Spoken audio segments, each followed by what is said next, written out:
Last Raps Baseball is on the air, and tonight we are calling the Tohoku Rakuten Golden Eagles and the Hokkaido Nippon-Ham Fighters live on your YouTube stream.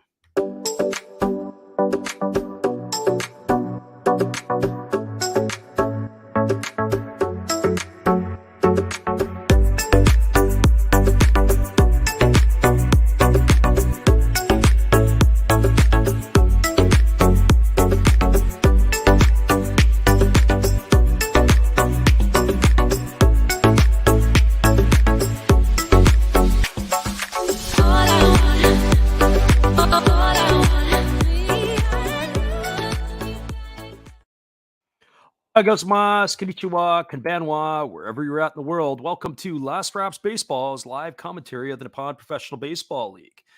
The views and opinions are ours and are not affiliated with the NPB, the Pacific League, or Central League, or their sponsors. And we are giving you live English reports on the game being played, and that is going to be the Hokkaido Nippon-Ham Fighters and the Tohoku Rakuten Golden Eagles. Well, we'll give you the starting lineups as we move along. Here is Hideki Wakui has completed his warm-up tosses, and we're about ready to get underway. Leading off for the Fighters tonight, it's going to be Takuya Nakajima. It'll be followed by Ryota Isabata, the center fielder, and hitting third will be Kensuke Kondo.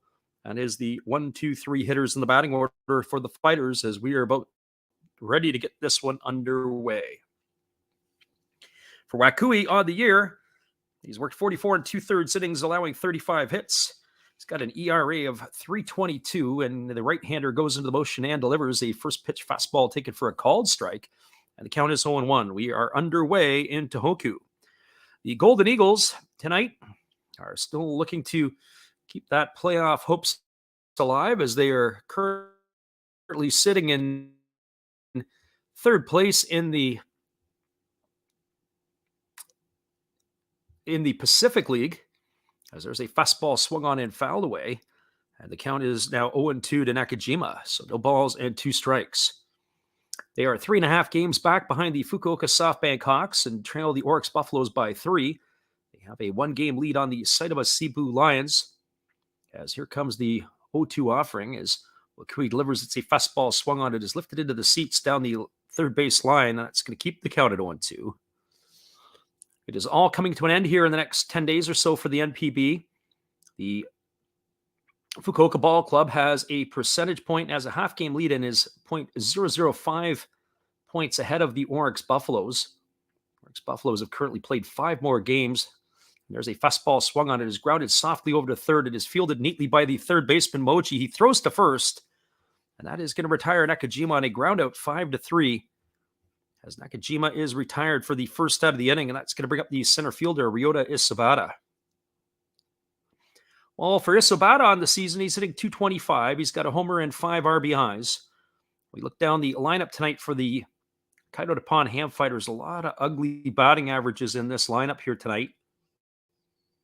Some of the younger players getting opportunity to get a chance to play. And, of course, as they are playing out the string, the Fighters will not be making the playoffs. There's a lot of players still left to go here, and chance for the ball club to look at and evaluate some of those players. As the first pitch is a fastball taken on the outside corner by Isabata for a called strike, and the count is 0-1. And here comes the pitch from Wakui. He delivers. It's a fastball swung on. It's grounded past the third baseman, fielded by the shortstop Yamazaki deep in the 6th hole. He goes to first, but it is not going to be in time. He was able to get to the play, but not the arm strength to be able to retire the runner of Isabata. So that is going to be an infield hit. He's got himself a single with 1 away here, and that is going to bring up the designated hitter, Kensuke Kondo. So even though the Fighters are playing out the string, there's a lot for these young players to play for as they are looking to secure themselves jobs and make an impression on the big boss for next season. So Kondo steps to the plate. He's batting an even .300. He's got 7 homers and 38 runs batted in. He hits from the left side against the right-handed throwing Wakui, who gets the sign from his catcher, and now he steps back. Our friend Mick is in the house tonight. We appreciate him for being here. He's got his picks. He's throwing them out on the line. He says he's a 4-team parlay. He's got himself the KBO with the I'm not mistaken, he's got the whiz and some of that other stuff. I'm not a big KBO guy, as everybody knows here. There's a fastball that misses up and away, and the count is 1-0. He's got the whiz, he's got Suwon, he's got Kaiwum Heroes, all on money line. So what does he have for this one? We don't know. I would say the Golden Eagles have got to be not just a favorite in this one, but they've got everything to play for. Playoff berth on the line. And they throw over to first base and diving back in time. Safely is the base runner, Sabata. We've got Andres Gomez in the house tonight. Andres says he's got Rakuten on money line, and that's probably, I don't know if it's a safe bet or a wise bet or both, because one would think the Golden Eagles playing at home, they got to win this ball game here. Here comes the 1-0 offering as the right-hander delivers. It's a fastball taken for a called strike. The count is 1-1. Would that be an absolute calamity if they drop this one? There's only 3 games going on tonight in the NPB. And this game here, the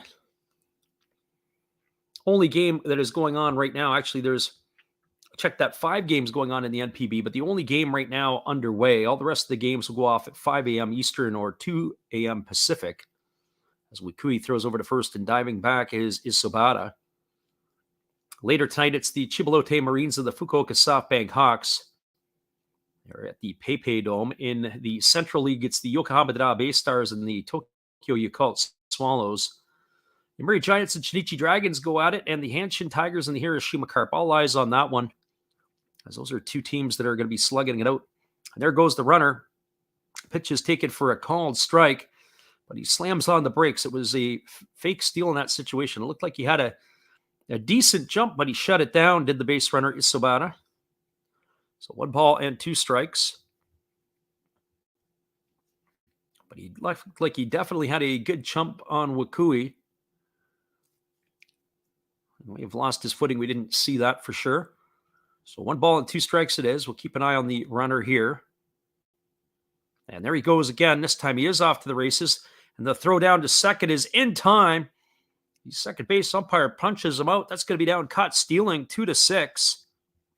As Isobata is retired for the second of the inning. A great play by the catcher Oda to throw the ball down on the money. The base runner was off to the races. A really good throw. They were able to get the tag down in time as Yamazaki applies the tag. Nice job by the shortstop to get to the base in time. And that last pitch to Kondo was a ball. It's 2-2. So here comes the pitch now from Wakui. It's a fastball that misses inside, and the count is now 3-2. Sabata, who was just thrown out there, had 9 stolen bases entering tonight's game. The Fighters are not bashful when it comes to running. They do have some players in the lineup tonight who do like to run. Specifically, the top of the order, Nakajima, has 16 stolen bases. As Wakui steps off the backside of the rubber to get the rosin bag, and he's going to reset himself, and we'll do this again. So here comes the 3-2 pitch as the right-hander kicks, and he delivers. It's a fastball swung on and fouled away. And the count is now 3. We're going to remain at 3-2. Friend Mick says he's got Eagles and it looks like Tigers on money line. He exposed himself before trying to steal. I don't know if he shut it down. Sometimes one of the things that you look for is the pitchers maybe slide step. And if they slide step, well, then what ends up happening is if the base runner reads the slide step, then they will shut it down because it obviously helps them be quicker to the plate. I didn't see on the replay if that's exactly what Wakui did or not. And so sometimes he may have had the steal sign before that, but if he was basically just going to be a little bit quicker to the plate, that was going to be an automatic shutdown. That's at least how we teach our guys. Read slide step, shut her down, unless you get instruction otherwise from the coach. So 3 balls and 2 strikes it is, as the right-hander holds in the set position, and now he kicks and delivers. It is a fastball swung on and fouled away, and the count remains at 3-2. So 3 balls and 2 strikes.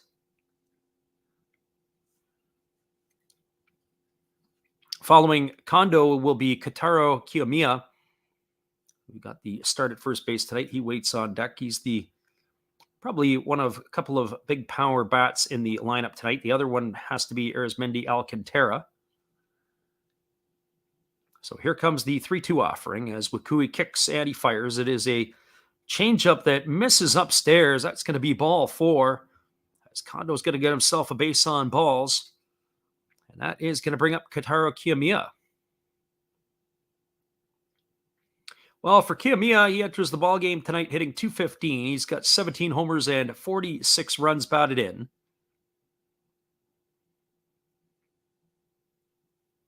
Mick says he should have waited before. He might have had that extra step to steal. Yeah, hard to say on that one there. He had a couple of really good jumps. But you have to give your hats off to Wakui, who was fairly quick to the plate.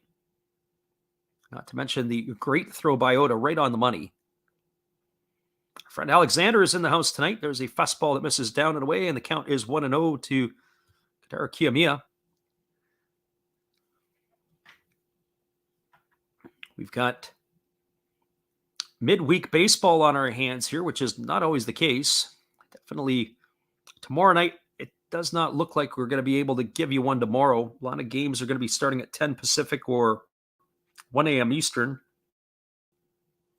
As a breaking ball drops in for a called strike, and the count is 1-1. Got to tend to some work myself tomorrow night, and I don't think I'm going to be back in time. Probably won't get off the field till closer to 10 o'clock Pacific time, and by the time I get home, the games will be already well underway. Here comes the 1-1 pitch. As there's a fastball taken for a called strike, and the count is 1-2. Although I have to say, I was thinking about maybe doing some channel surfing tomorrow night, maybe bouncing between games and maybe catching up at around 11 o'clock Pacific or 2 and trying to do something in those regards. But I'll wait and see if that is going to be the case. Maybe trying to do multiple games and have a look in and just do look-in calls. And there's the 1-2 pitch. It is a fastball swung on or waved at and missed. And Kiyomiya is gone on strikes for the third out of the inning. And that will do it here for the Fighters in the top of the first. Well, there was no runs. There was a hit. There were no errors, and there was one runner stranded aboard. Hang tight, everybody. We'll be back in just a couple of moments in the bottom of the first inning. It's the Golden Eagles coming to bat. Hokkaido Nippon-Ham Fighters had nothing in the top of the first. We'll be right back after this. We appreciate you guys for being here, and we'll be back in just a couple of moments.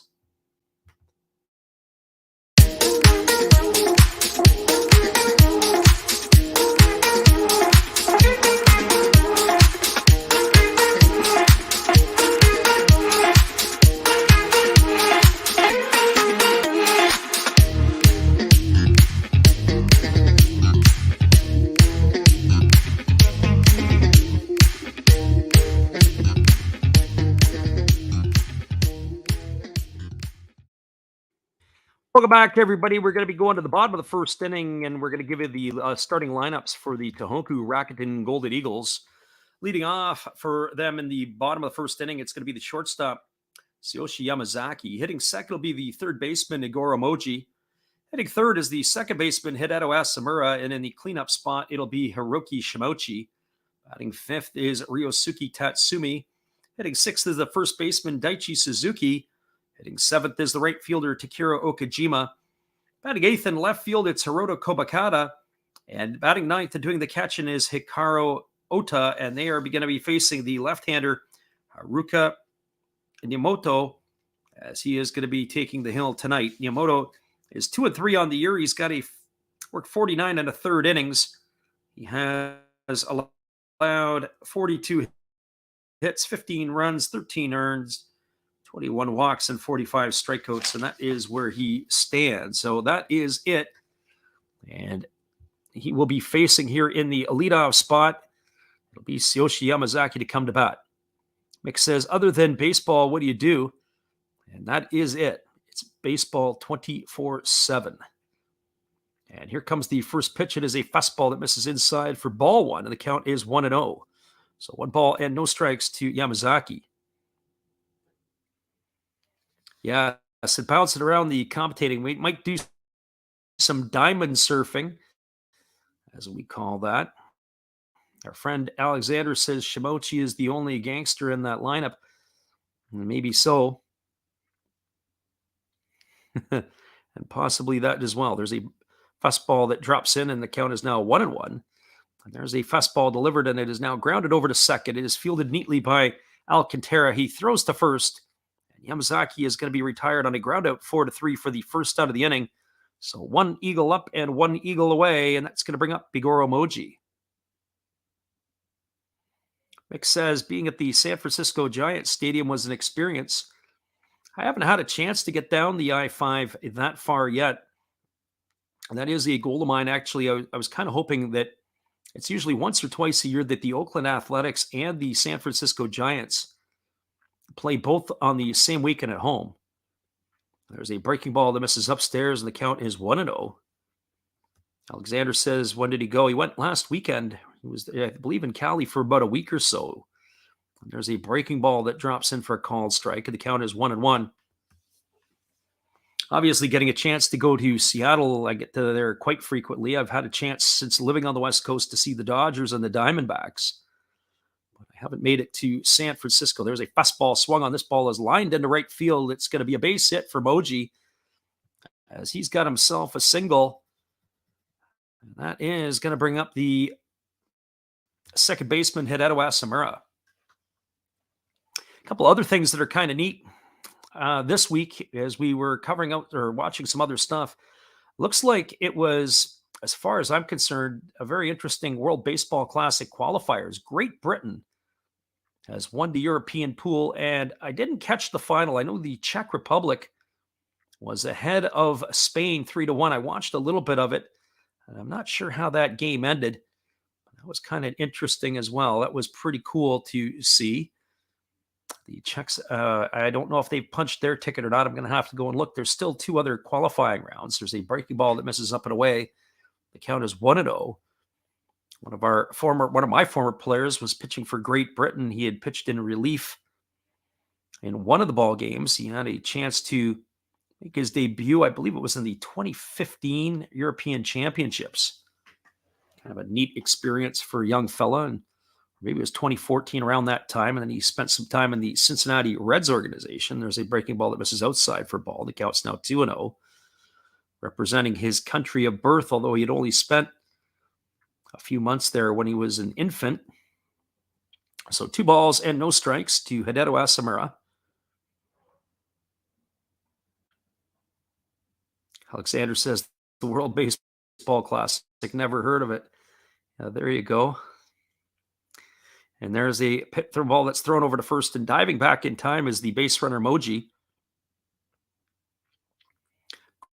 Coors Field, they say, is a lot like Safeco Field, or what they call now T-Mobile Park in Seattle. The only thing that's different is that in Colorado, they didn't put the dome or the retractable dome on the stadium. As our friend Mick says, you got to get to Coors Field. That is on the docket as well. There's a fastball that misses inside. Though I have to say, I may have missed the boat on that. I have a good friend of mine who is a flight attendant who calls Denver her home. But she has changed airlines, so she may be moving her base out of Denver soon. She used to work for Southwest. Now she's moving over to Delta, so I think she's going to be moving to Minneapolis for a while. So there's a breaking ball that drops in for a called strike. The count is now 3-1. And so I may have missed that boat to be able to get down there and to stay at least with her for a bit and catch some of the games at Coors Field. That would be kind of a cool and neat experience. So 3 balls and 1 strike to Asamura as the left-hander, though, fires over to first, and getting back in time is the base runner Moji. We have our friend Mr. Cap in the house. We appreciate you for popping in tonight. Welcome. So the runner at first is Moji. There's 1 gone here in the bottom of the first inning. The Golden Eagles are hitting here as the Fighters did not score in their half of the first. There's a fastball swung on, and it's lifted foul down the first base line. The count is 0-2 to Asamura. Defensively tonight for the Hokkaido Nippon-Ham Fighters, from left to right in the outfield, it is Ishii in left. The center fielder is Isubata, and the right fielder is Nakajima. Around the horn from first to third, it's Kiyomiya is at first, Alcantara is at second. The shortstop is Kamikawa Kabata, and the third baseman is Hosokawa. And here comes the 3-2 pitch. It's a breaking ball swung on. It's grounded to short. There's no play at second as the runner was in motion. They throw to first. It's going to retire Asamura. It goes as a ground out, 6-3. Moji was on the move, and that was able to keep them out of the double play. As Asamura is retired for the second out of the inning, and that's going to bring up the designated hitter, Hiroki Shimochi.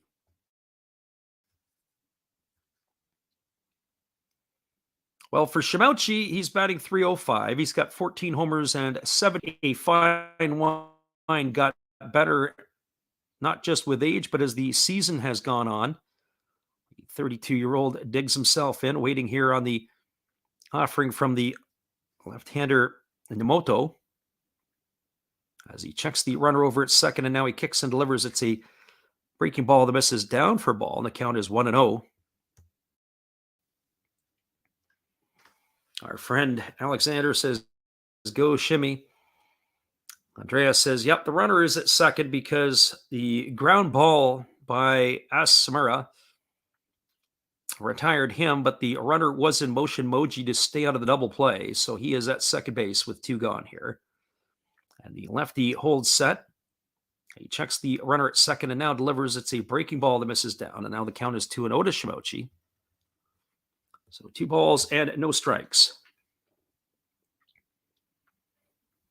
As we mentioned tonight, we will do this one here tonight, and we are going to be skipping tomorrow, but we will be doing a game on Saturday night North American time, which would be Sunday in Japan. So hopefully you guys could join us. We'll post that up on our schedule here in the next day or so. We'll decide what we're going to look at.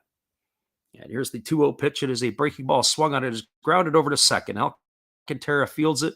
He throws on the run, and that's going to retire Shimochi on a ground out, 4-3 for the third out of the inning, and that will do it here in the bottom of the first inning. Well, for the Golden Eagles, no runs in. We are now through 1 complete. It is the Hokkaido Nippon-Ham Fighters nothing and the Tohoku Rakuten Golden Eagles nothing. Stick around, everybody. We'll be back with the call at the top of the second inning after this. Appreciate you guys for being with us.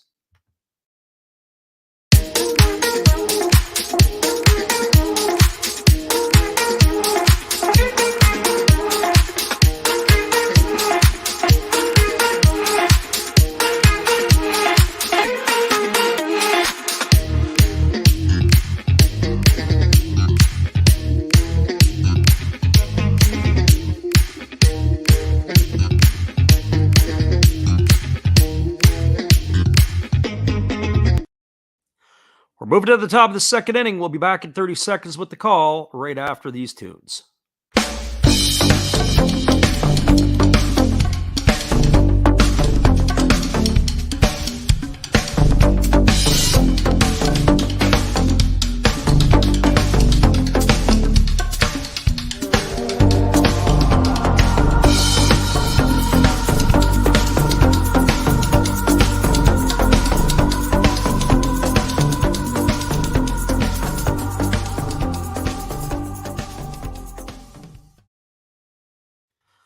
Welcome back, everybody. We're moving to the top of the second inning, and it is going to be Daigo Kamikawa Kabata, Arizmendi Alcantara, and Ryohei Hasakawa, who are just going to be taking on Hideki Wakui here for his second inning of work. For Kamikawa Kabata on the season, he's batting .292. He's got a couple of homers and 16 RBIs. He gets the nod at shortstop this evening. The left-handed hitting fighter shortstop in his rookie year. There's a number of players in the fighter lineup tonight who have what I would refer to as a light or low experience, as they're in their first or their second years. And there's a first pitch breaking ball that is waved at and missed. The count is 0-1.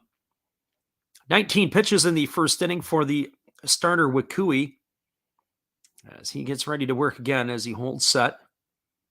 And now he kicks and he fires. It is a breaking ball that just misses low, and the count is now 1-1. So 1 ball and 1 strike to Kamikawa Kabata. Our friend Mick, who's in the house, amongst others, they are like to mention what they have done if they are betting on the games tonight. And of course, we didn't post anything up tonight. There was a fastball that is taken for a called strike, and the count is 1-2. Did a little test run there, ran a bunch of days in a row where we gave our predictions and stuff, and we are going to be doing that. We'll plan on doing that every single day of the NPB season next year and offering our thoughts. One of the things that we were talking about in a previous stream is here comes the 1-2 pitch. That is a breaking ball swung on. It is grounded through the 4-hole into right field. And Kamikawa Kabata has got himself a single. And he is aboard, and that is going to bring up the second baseman, Arizmendi Alcantara. Well, for Alcantara on the season, he's batting .213. He's got 14 homers and 27 runs batted in. The former Chicago Cub getting the nod here.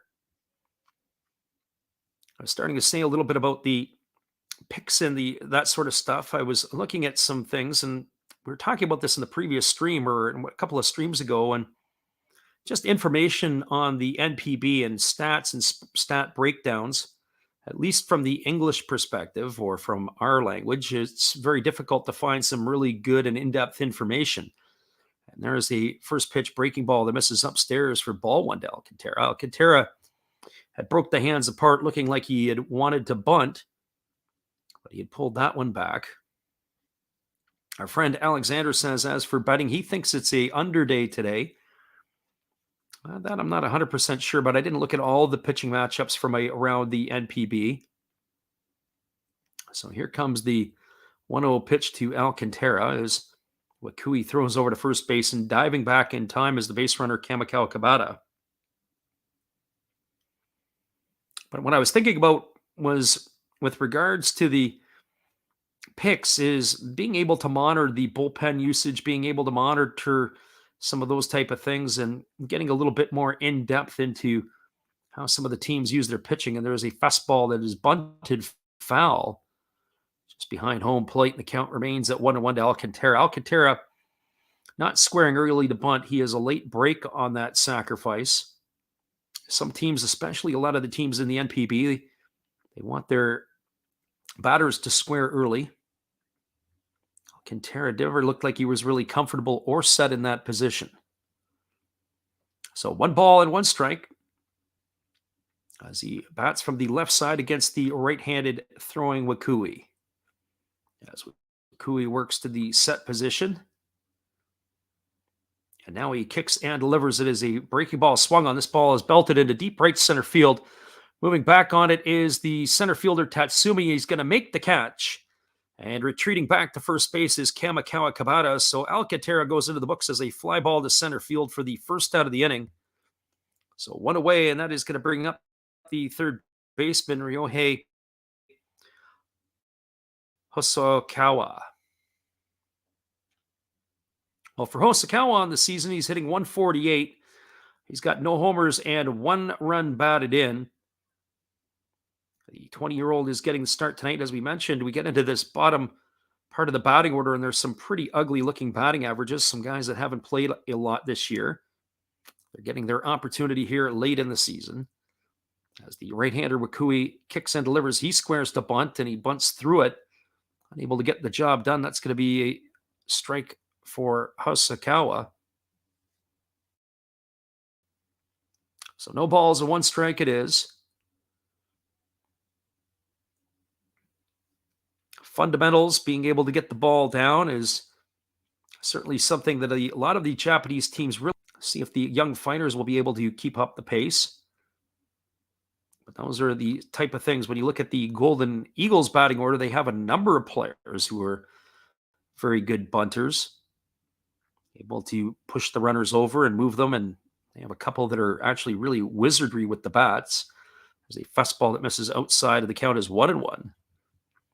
I always think of Hiroto Kobakata, who is the left fielder tonight, as he has always got very good bat-to-ball skills, able to put the ball down where he wants it. So here comes the 1-1 offering as Hosokawa is waiting, and the pitch is delivered. It's a breaking ball swung on. It is grounded foul just past the bag at first base out of the reach of Daichi Suzuki, and that count is now 1-2. Scott's in the house again tonight, and we appreciate you for being in here for this one.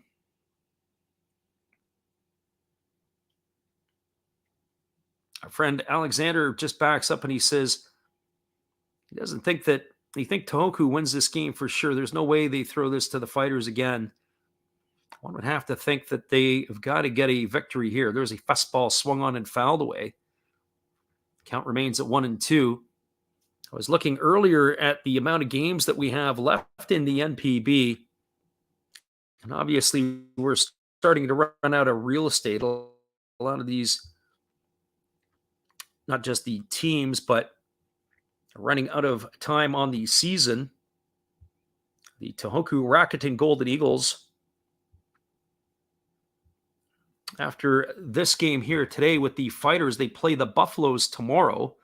Got a very intriguing schedule. They play at home tonight versus the Fighters, as that pitch was taken for a ball and the count is 2-2. Tomorrow they play the Buffaloes. Then on Sunday and Monday they play in Hokkaido against the Fighters.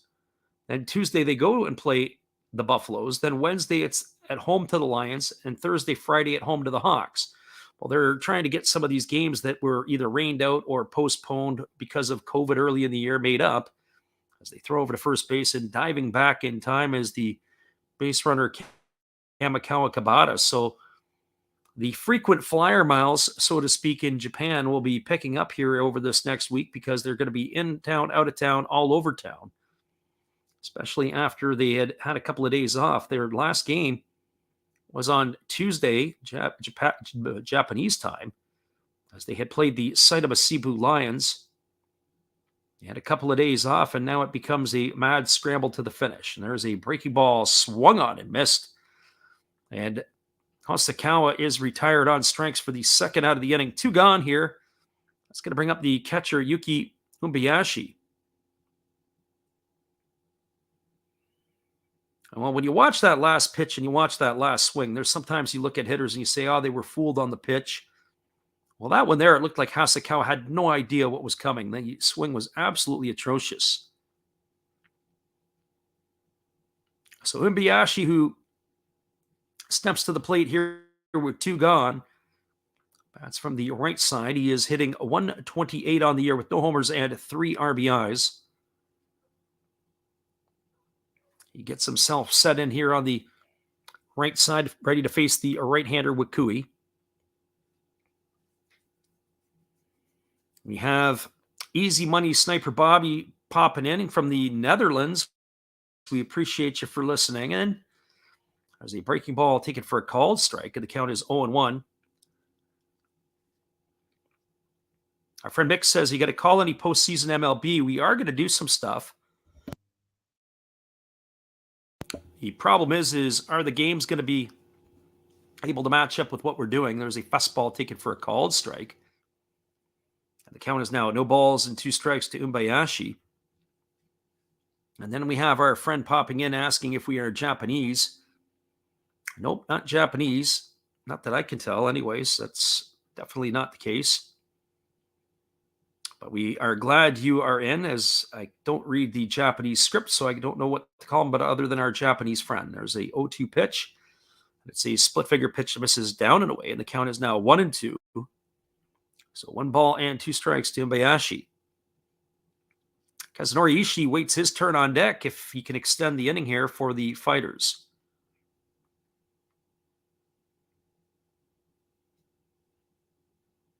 So 1 ball and 2 strikes as the right-hander gets his sign from his catcher, Oda, and now he kicks and delivers. It's a breaking ball swung on. This is lifted into shallow right field, just behind second base. Backing up is Asamura. He makes the grab, and that is going to do it, as that'll be out number 3 here in the second inning. So for the Fighters in their half of the inning, there was no runs, 1 hit, no errors, and 1 runner left the board. We're now moving to the bottom of the second. It is a 0-0 ball game. Stick around, everybody. We'll be back in just a couple moments, and here is another one of our Japanese Hall of Fame memories. Good times at the Japanese Baseball Hall of Fame.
Welcome back, everybody. It's going to be the 5, 6, and 7 hitters in the batting order coming up to bat. It's going to be Ryosuke Tatsumi, Daichi Suzuki, and Takeru Okajima.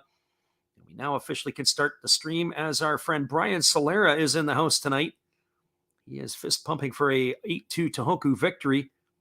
He says he needs one of their typical 4 or 5 run innings. Well, we'll see what they have here to offer tonight. And now coming to bat is Tatsumi. He is hitting .278 on the year with 9 homers and 32 runs batted in. And he takes a first pitch breaking ball inside for ball 1. And the count is 1-0. So 1 ball and no strikes to Tatsumi. Tatsumi hitting 5th in the order tonight as he takes a breaking ball that drops in for a called strike. The count is 1-1. Early in the year, Tatsumi had really nailed down the 6th spot in the batting order for quite a while as there's a breaking ball that drops in for a called strike. And then when the left fielder Nishikawa started to stink it up a little bit, he moved it back into the top spot where he spent most of the 2021 season. And there's a breaking ball waved out and missed, and Tatsumi has gone on strikes for the first out of the inning. So 1 away, and that'll bring up the first baseman, Daichi Suzuki. Brian says, what's my score prediction for tonight's game? I have to say that I haven't made any predictions in the last little bit, and part of the problem is I haven't been able to keep up with some of the off and day-to-day stuff that's been going on. It's been what I would call the casual observer, not just for the NPB, but for Major League Baseball. It's just been a crunch of time over the last little bit. There's a first pitch breaking ball swung on, and it's grounded foul over on the first base side. The count is 0-1. I say that with full tongue in cheek. We do watch quite a bit and pay attention to as much as we can, but a lot of things have been getting in the way. It's also known as some work. So Scott says, just say the under. There you go. Probably anything below that 8-2 victory. As the breaking ball drops in for a called strike, the count is 0-2 to Suzuki. So anytime you throw a left-hander against the Golden Eagles, can throw a wrench into their plans. They got a lot of left-handed hitters in this lineup. There's a breaking ball swung on it. It's lifted into shallow center field. Coming in on it and making the grab, the fighters, is their center fielder, Isobata, and that is going to retire Suzuki for the second out of the inning. So 2 up and 2 away. That's going to bring up the right fielder, Takeru Okajima. Alexander says he figures there's going to be 3 runs in this game tops. Tohoku unders are always risky, says our friend Brian Solera, and Brian has a point. There's the first pitch breaking ball taken for a called strike, and the count is 0-1. So no balls and 1 strike to Okajima. Okajima hitting .229 on the year. A couple of homers and 23 RBIs. There's a breaking ball swung on and grounded foul over on the first base side. The count is now 0-2. So no balls and 2 strikes. As mentioned, tomorrow we won't be doing anything live, although, as I said, I've kicked around the idea of doing some diamond surfing and jumping in maybe closer between 11 o'clock and midnight on a late stream. And we'll just put up all the games and kind of give you as much information as we possibly can as we look in on everything. And there's a breaking ball that swung on. It is lifted into left field. Moving over underneath it is the left fielder, Ishii. He makes the catch, and that is going to do it as Okajima is retired. Well, the Eagles go quietly in their half of the second inning. There were no runs, no hits, no errors. Nobody left the board. We're now through 2 complete innings in Tohoku. It's the Fighters no score and the Golden Eagles no score. Why do I get the feeling that we're going to be here for a while tonight, everybody? The runs may be at a premium. Maybe our friend Alexander Leggett is right on the money. We'll be right back in a few.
Welcome back, everybody. It's going to be the top of the third inning, and it'll be the 9-1-2 hitters for the fighters to come to bat. It'll be Ishii, Nakajima, and Isobata to face the right-hander Wakui, who is out here for his third inning of work. 36 pitches through the first two for the Tohoku right-hander, as he's ready to get back to the action as he kicks. And he delivers, and it is a breaking ball that drops in for a called strike. The count is quickly 0-1 to Ishii. For Ishii on the season, he's batting .235. He's got 5 homers and 30 runs batted in. He is in the 9 spot in the batting order tonight. As the right-hander delivers, it is a changeup that misses down and away, and the count is 1-1. Our friend Mick says he's gone out and bought a Mookie Betts and a Connor Joe jersey. Why do I think that there's not too many people, probably even in Colorado, who would have a Connor Joe jersey? There's a fastball that this is outside, and the count is 2-1. So 2 balls and 1 strike to Ishii.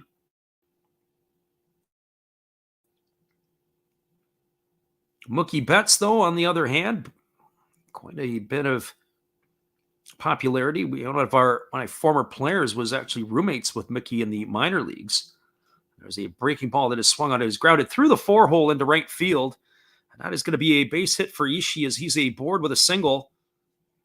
That is going to bring up the top of the order in Takeya Nakajima. So Ishii with a leadoff single here in the third inning. As I said earlier tonight, there are some players in the order that do like to run, and we could probably put Ishii into that stream. He doesn't have a ton of stolen bases. He's got 6 on the year. But when given opportunity, you have to keep an eye on him, as the big boss will like to put runners in motion. So Nakajima striding to the plate. He is 0 for 1 tonight. He's grounded out to third his first time up. Scott Roeder says even Connor Joe's parents don't have his jersey. There's a first pitch fastball swung on, and this is grounded through the 6-hole into left field. Racing over to third is the runner, and that is Ishii, and he's going to get thrown out. He tried to go first to third. He was in motion. Nice play by the left fielder, Kobakata, who is normally a shortstop. We've been seeing him in left field over the last little bit, but he charged the ball, and he throws a beautiful one-hop shot to nail the runner Ishii trying to go from first to third. And so that's going to go down as a single for Nakajima. The putout is 7-5 for out number 1 here in the inning. Nakajima has got himself a single, and we're back in the same situation we were a moment ago.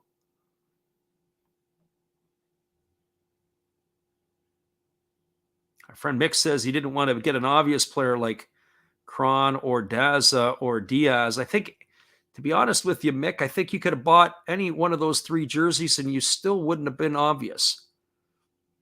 Of course, in Colorado, it's a different story, but outside of Colorado, I don't see too many Rockies jerseys being sported around most places. There's a fastball swung on and it's popped up behind home plate, and it's going to reach the seats, and the count is 0-1 to Isobata. I have to say, though, there is help on the way in Colorado. There is a fella named Zach Veen. Our friend Toronto Tusheisty in the house today. He says he bet on the Golden Eagles. What are the chances? Well, the chances are pretty good. It's 0-0 right now. But I would say that the Golden Eagles, one would have to think that in this ball game here, they've got to be the favorites. There's a fastball that misses outside, and the count is now 1-1 to Isobata. Isobata singled his first time up, and he was caught stealing back in the first inning. So the runner at first base is Nakajima. He establishes his lead. You got to keep an eye on him. He can run. There's a fastball that's taken for a called strike. The count is now 1-2. Nakajima's got 16 stolen bases on the year. As we mentioned, he and Isobata at the top of the order do have the track spikes out and can move. As I mentioned, the Colorado Rockies have Zach Veen, as our friend Mick has mentioned in the chat. He's on the way. And there's other help, too. I think they got Benny Montgomery, and there's a fastball that's lifted Down the third base line, it's going to reach the seats foul, and the count is going to remain at 1-2. Our friend Toronto Tushaisty says, comparing the players, who is the stronger team in this one? Well, the lineup that the Golden Eagles are rolling out, as far as I'm concerned, the Fighters are in last place for a reason. First of all, I don't think they're a very good baseball team. And then secondly, the lineup tonight is not one of their stronger lineups. There's a fastball swung on it, is grounded into the 6-hole. Backhanding it is Yamazaki, but he's going to have a play nowhere. It's going to be an infield single for Isabata. That's going to put runners at first and second with one away. So back-to-back singles here in the third inning. The Fighters with runners at first and second and one out. That's going to bring up the designated hitter, Kensuke Kondo. So back to Toronto Tushaisty's question here, but not just his question, is the challenge I have sometimes in making predictions in the NPB games is you don't get the lineups, the starting lineups, until about 45 minutes before the game. And so that, I think, also impacts the decision-making of who you're going to pick to win. And in this ball game here, when you look at the lineup now, it lines up for the Golden Eagles. There's a fastball swung on and fouled away. Count is 0-1 to Kondo. Kondo tonight does not have an official at bat. His first plate appearance, he drew a walk back in the first inning. So no balls and one strike. Our friend Mick says, get a custom Rockies jersey with last wraps on the back. Yeah, that'd be kind of funny, actually, to be able to sport one of those around. Here comes the 0-1 pitch, and there's a breaking ball swung on it. Is popped down the left field line. It's drifting over toward the seats. Kobakata is going to watch it sail in. He's not going to be able to make the play. That's going to run the count now to 0-2 to Kondo. So no balls and two strikes.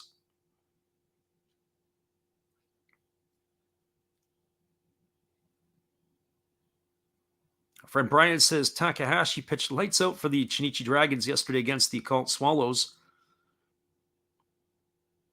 Yeah, Chinichi really has played fairly well after the All-Star break. They were pretty putrid. They took themselves out of any type of playoff contention in the first half of the season, but they played respectable baseball in the second half. There's a fastball swung on and fouled away. And the count remains at 0-2 to Kondo. The runner at second is Nakajima. The runner at first is Isobata. There's no balls and two strikes here to Kondo. We have Marco James in the house. And we're glad you could make it here with us as well, and appreciate you guys for listening in. So no balls and two strikes to Kondo as he bats here with one gone in the third inning. The right-hander is in the set position. And now he kicks and delivers, does Wakui. It's a fastball swung on. This ball is lined down the left field line, but that ball is going to reach the seats foul. And the count remains at 0-2 to Kondo. Our friend Mick is absolutely got it on the straight and narrow, that's for sure. Scott Roeder says it's hard for a team that traded Arenado and Story. I think Story was a free agent, but Arenado definitely was traded. That is for sure. Here comes the 0-2 pitch, and there's a fastball that misses outside, and the count's now 1-2 to Kondo.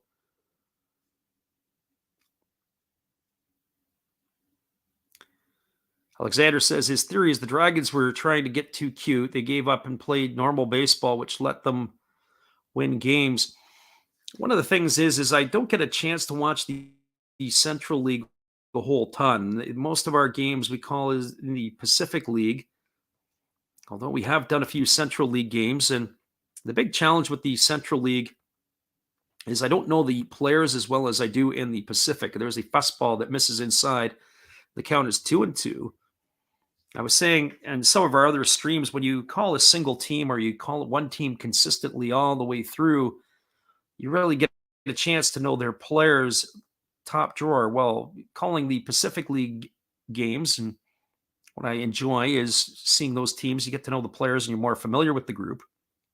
But when I get over and watch the Central League sometimes, other than the big stars, some of those next type tier player downs, so you don't get a chance to see them as regular, and you don't get a chance to know that as well. Here comes the 2-2 pitch. There is a breaking ball swung on. It's lifted foul into the seats down the third base line, and the count remains at 2-2. This is going to be pitch number 8 coming up to Kondo as he's really battling the right-hander Wakui here.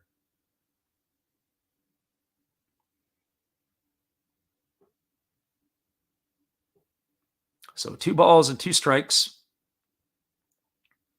as the right-hander is ready to go back at it again here against Kondo. Kondo hitting from the left side, waiting on the offering from the righty Wakui, who checks the runner at second. And now he kicks and delivers. It's a breaking ball swung on. This ball is lifted into deep center field. Racing back on it is Tatsumi. He makes the catch at the edge of the warning track. Tagging at second and moving to third is Nakajima. And that is going to put runners on the corners. Kondo sent it a long way, but just not long enough, as he is retired for these. See if he can put the fighters on the board here in the third inning.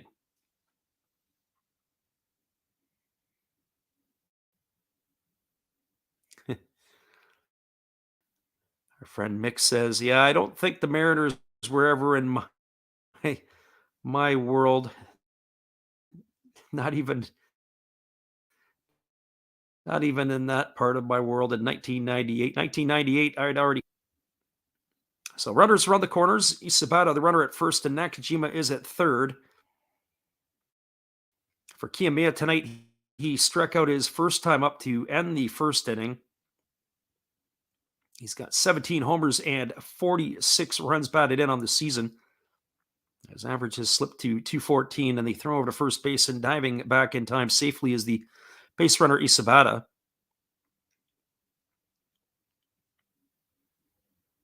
Be curious to see what the decision of the fighters in the offseason.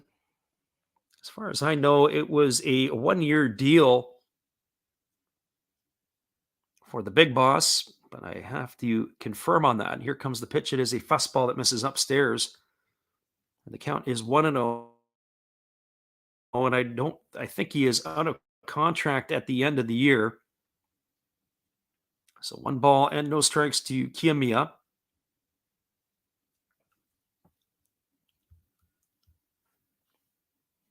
So here comes the 1-0 pitch. Is the runner Isabata has made it over to second base on that pitch. Didn't even draw a throw down. So runners at second and third here. We'll put that as a stolen base in the book. So runners at second and third. There's a breaking ball that misses down, and the count is now 2-0. So 2 balls and no strikes. Our friend BGG says, just got here. How did they go from first and second to only third?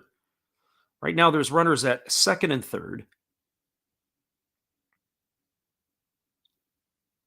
And here comes the 2-0 pitch. As the right-hander kicks and delivers, there's a fastball swung on. This ball is lifted into deep right center field. Racing back on it on the edge of the warning track and making the grab is Okajima. And that is going to do it here for the fighters in their half of the inning. There was no runs in the inning. There were 3 hits. There were no errors, and there were 2 runners left aboard. We are now through 2.5 innings. It is the Hokkaido Nippon-Ham fighters no score and the Tohoku Rakuten Golden Eagles no score. Stick around, everybody. We'll be back in just a couple moments with the call at the bottom of the third inning after this when we return. Appreciate you guys for checking us out tonight. We'll be right back after this.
Welcome back, everybody. It's going to be the bottom of the third inning, and we got the 8, 9, and 1 hitters coming to bat for the Tohoku Rakuten Golden Eagles.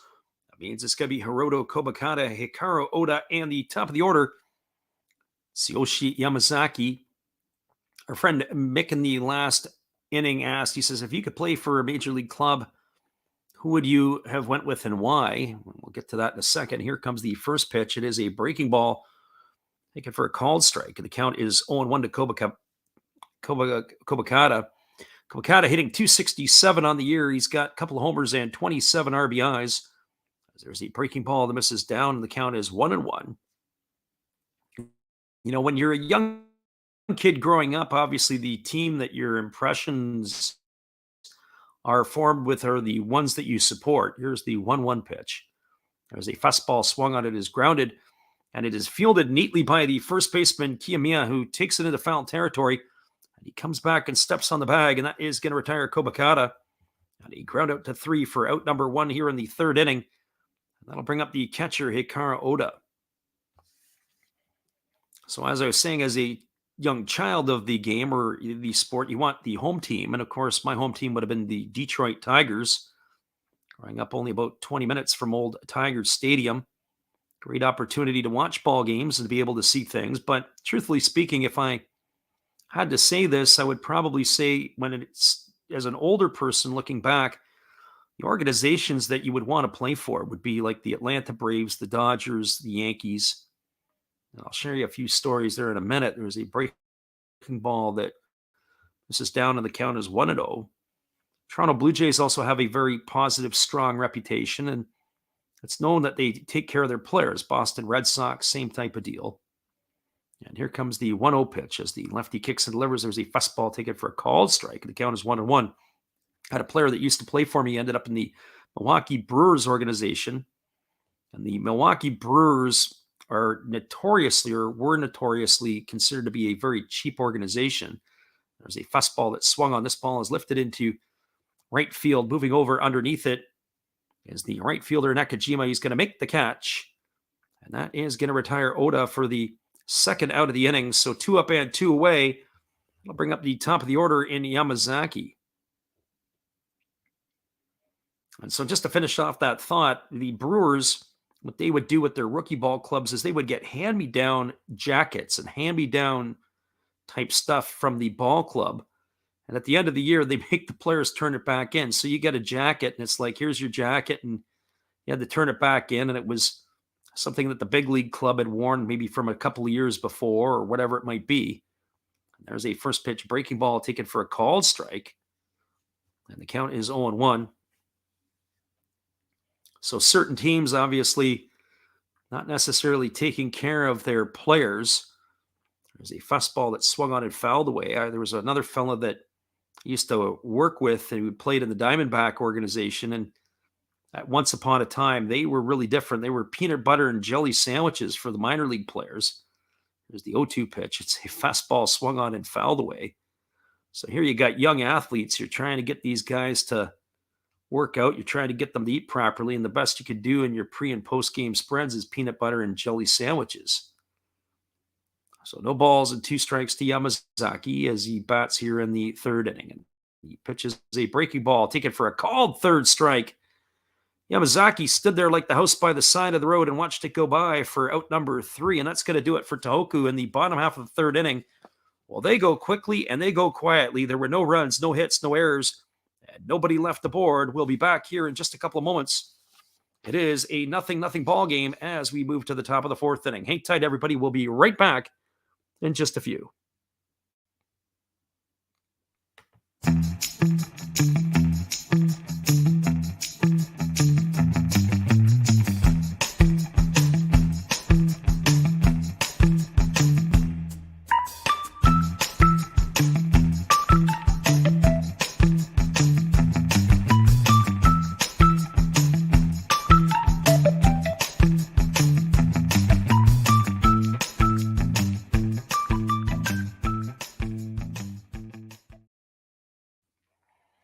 We got nothing here, everybody. We're going to the top of the fourth inning, and our friend Alexander Leggett may be onto something. He said it is probably going to be a low-scoring ball game, period. And that is his prediction. Our friend BGG says, do you believe the Astros' success has been due to cheating or no? I want your take on this. At the end of the day, you still have to throw the ball. You got to pitch the ball. You got to hit the ball. Some players, truthfully, in all of this, they don't like to know what's coming. They don't necessarily, it's not has to do anything with trust of the information that's being spread, but some players don't like to have information given to them. That's just the way it is. They don't want to know that it's a fastball coming. They want to make sure that they're making the decisions and trusting their own instincts to be able to do things. So I know that the Astros were doing some of those type of things. The Astros are pretty much a pretty good baseball team. They got some really good professional hitters over there. Now, how much they were taking that information in and how much they were relying on it, that I don't know. But I still think that's a pretty good ball club over there, with or without some of the cheating that they were accused of. There was a first pitch fastball now delivered to Kamikawa Kabata, and it's taken for a ball, and the count is 1-0. It's Kamikawa Kabata, Alcantara, and Hosokawa here in the fourth inning. As the right-hander Wakui kicks and delivers, it's a breaking ball swung on. It's grounded over to second. Fielded by Asamura. He throws to first, and Kamikawa Kabata is gone for the first out of the inning. So ground out 4-3 for out number 1. That's going to bring up Alcantara to the plate, who is 0 for 1 tonight. Our friend PGG says it's almost as good as watching the game for him, and we appreciate that. We appreciate you for being here. So did it help the Astros in some of the cheating? I'm sure there was some marginal effects that did, but in a lot of ways, it's almost immeasurable because, you have to look at it. Again, the player still has to hit the ball. You got to throw it. They got to hit it. They got to catch it. They got to do all the rest of that stuff. And there's a first pitch breaking ball that misses outside, and the count is 1-0. I think of some of the teams around the league, you could probably hold up and let the teams know that you're going to throw them a fastball and they still can't hit it. I remember when Trevor Bauer was pitching with the Cleveland Indians, he was in a spring training game and he was signaling to the hitters what he was going to throw, telling you, here, this is what's coming. You can't hit it. I always remember that. That was kind of comical, actually, is that fastball is taken for a called strike, and the count is now 1-1 to Alcantara. So 1 ball and 1 strike as the right-hander kicks and delivers. There's a breaking ball swung on. This ball is lifted into deep left field. Moving back on the warning track is Komakata. He leaps. He makes the catch as he smashes into the wall. What a great play by the left fielder. As we said before, he's normally the shortstop, or we've seen him early in the year as the shortstop. Yamazaki is taking the position, but they got to find a place for his bat. And he does a great job of hauling that one in on the warning track in left field as he slams into the wall just to the left of the Daikin sign. He is retired for the second out of the inning, and that is going to bring up the third baseman, Ryohei Hosokawa. So Scott Roeder says the answer is no. And it's unlikable, but no. And that's pretty much exactly it. There's a breaking ball that misses outside, and the count is 1-0. So when you think about some of those things and think of certain types of pieces, as we talk about cheating and those type of things, it's going to give you a marginal edge. It was kind of like Barry Bonds back in the day where, he was taking his steroids, but at the end of the day, he still had to hit the ball. The steroids don't help you hit it. They help you put the ball over the fence. As that breaking ball misses down, and the count is 2-0. But you still got to be able to get the bat to the ball to be able to put it in play. And there's a breaking ball that misses down. The count's now 3-0 to Hosokawa. Wakui has been able to wiggle out whatever jams he's been in so far in this one tonight. The right-hander picks up the rosin bag and is ready to go at it here again to Hosokawa.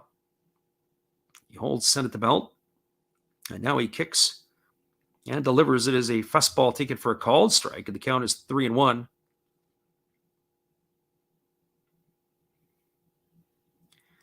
Our friend Marco James says sign stealing is all a part of the game. And exactly, the use of technology has been allowed here in recent years. They got iPads in the dugout, for crying out loud, as a fastball swung on and fouled away, and the count's now 3-2 to Hosokawa. You got iPads in the dugout. You got it all over the place.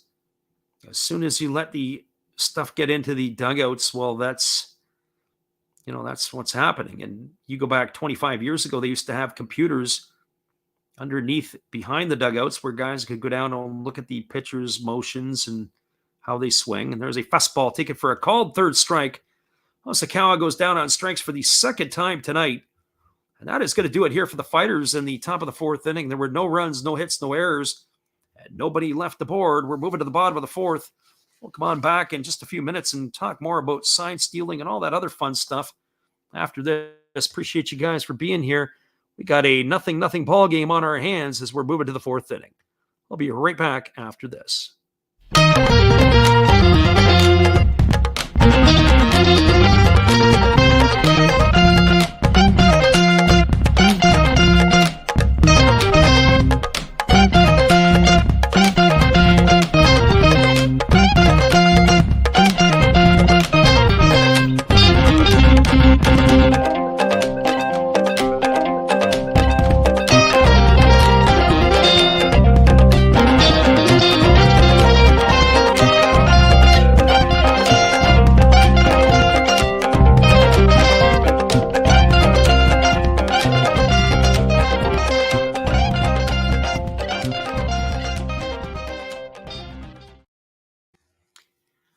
Welcome back, everybody. It is going to be the 2, 3, and 4 hitters coming to bat for the Golden Eagles in their half of the fourth inning. That means Igor Emoji, Hideo Asamura, and Hiroki Shimouchi to face the left-hander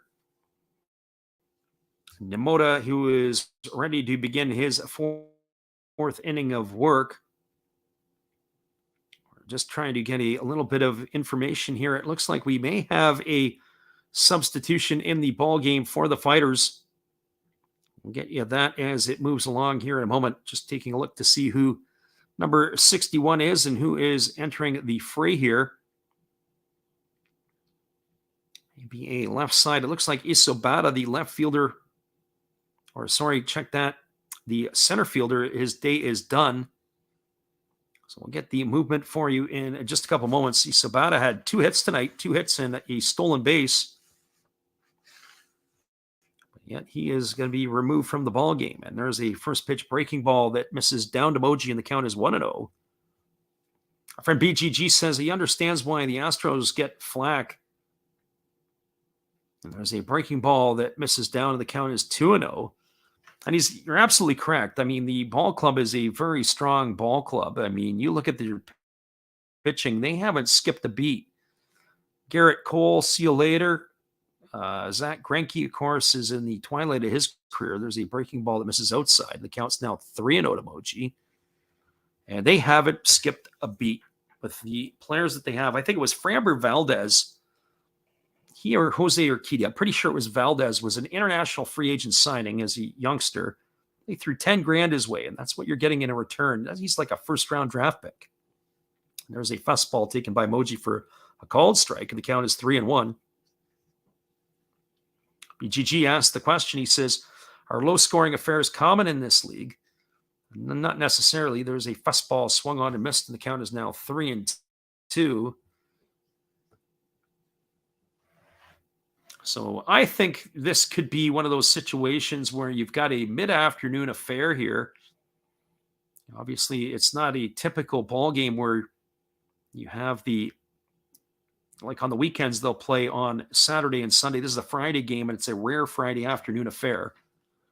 As that fastball is swung on and fouled away, and the count remains at 3-2 to Moji. Our friend Snow in the house here, and he says, anyone have any locks for this game? Yeah, it's locked up at 0 right now. The bats are in the coolers, and that's the way this one is shaping up so far here tonight. And here comes the 3-2 pitch. It's a breaking ball that misses inside, and Moji has got himself a leadoff walk here in the fourth inning. It's going to bring up the 3-hole hitter in Hideo Asamura. Our friend BGG adds, he says that Valdez just broke the MLB record for 28 consecutive quality starts. Yeah, you have to have some homegrown talent, and you have to have some people that are in that scouting system and the philosophy, that doesn't just happen overnight. The Astros have built themselves a quality ball club in Houston. So Asamura steps to the plate. He's 0 for 1 tonight. He grounded to the shortstop his first time up. He's batting at 257 entering the fray tonight. His average has slipped to 256. 27 homers gets him at good for second spot in the Pacific League as he swings through a fastball and the count is 0-1.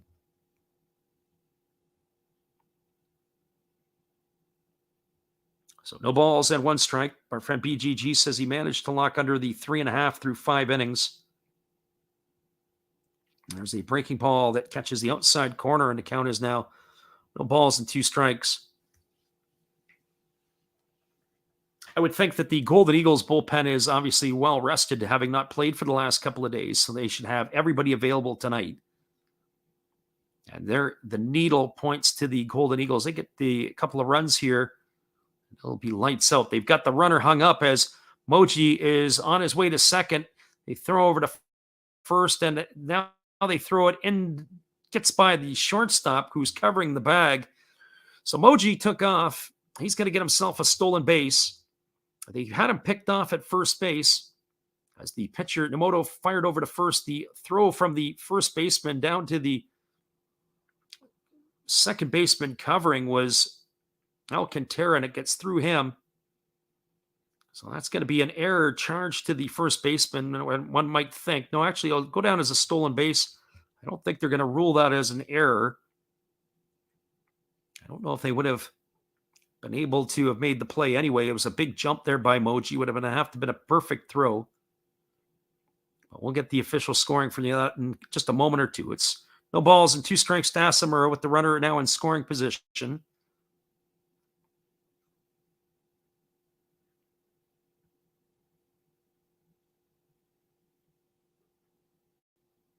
And here comes the pitch. It is a fastball swung on and fouled away, and the count remains at 0-2.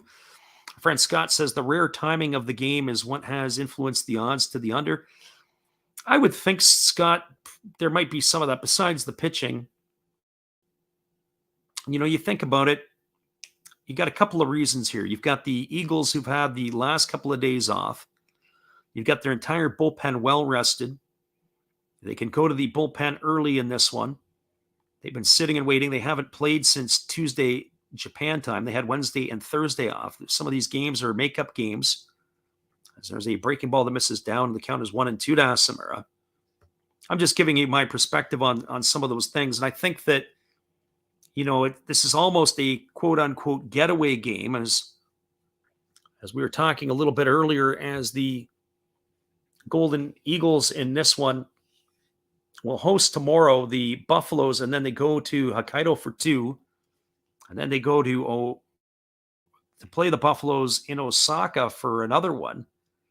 So they're bouncing all over the place here as they wrap up the season. There's a fastball swung on. It's grounded up the middle and to center field. Rounding third and heading home is going to be Moji, and he's going to have the first run of the ball game. An RBI single by Asamura has put the Golden Eagles on the board. And Moji has come across with the first run of the ball game. 1-0 Golden Eagles here, and that'll bring up the designated hitter, Hiroki Shimochi. Really a good piece of hitting by the second baseman, Asamura. He stayed inside the ball, was able to drive it right back through the box, past the pitcher, and to center field. And he is aboard here with nobody gone. And Shimochi striding to the plate. Shimochi 0 for 1 tonight. He grounded out to the second baseman his first time. He came to the plate. As he waggles the bat, waiting here on the opportunity from the left-hander, and there's a breaking ball swung on. This ball is lifted into shallow center field, coming hard on it, and making the grab to retire Shimochi for out number 1. Have to get the substitution as that is no longer Isabata in center field. So Shimochi gone for the first out of the inning. Our friend BGG says the Japanese pitchers are the godfathers of the split finger pitch. Yeah, absolutely. They really throw the splitty a lot in Japan. It's one of the pitches that here in North America, a lot of the pitchers have, or at least pitching coaches have told their pitchers to shelve it. It is a lot of strain into the elbow. There's a fastball swung on, and this is grounded into right field. That's going to be a base hit for Tatsumi, and that's going to put runners at first and second with one away. That's going to bring up the first baseman, Daichi Suzuki. A lot of pitching coaches have told their pitchers not to throw split fingers in North America because it puts a lot of strain into the elbow. But I also, when I say this, and I think about the Japanese pitchers, you think of Tommy John surgery, of course, how often that is performed in North America. It does happen in Japan, but the frequency is not as much. And it's not because the players aren't any more talented, but I think that overall, the game is not played at the speed. The pitching we can see is not, they don't have the power arms like you do in the Venezuelans and Dominicans and Americans that are playing in Major League Baseball. You do have your pitchers who can do that. There's a first pitch fastball taken for a called strike, and the count is 0-1 to Suzuki. But certainly, if you don't throw as hard, if you're throwing in the upper 80s or low 90s, and you're throwing a split finger pitch, it may not put the strain like it does as a 97 or 98 mile an hour heater. And so that is what you see over time. Of course, both Shohei Ohtani and Darvish have had their Tommy John surgeries. There's a breaking ball that misses down, and the count is 1-1.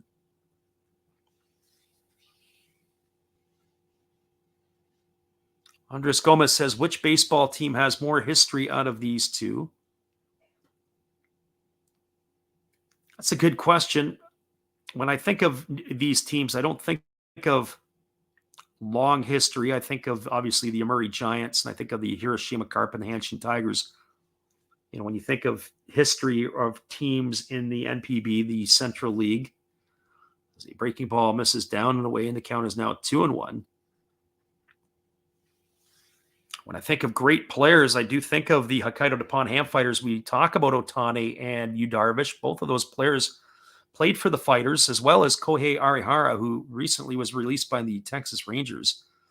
A little bit sad. There's another pitcher that underwent Tommy John surgery. So all three pitchers that the Fighters produced to the big leagues in recent years, as there's a fastball swung on, it is lined back to the pitcher. It is cut by Nomura. He throws over to first, and it is going to double off Tatsumi. An absolute bullet drilled right back off the bat of Suzuki.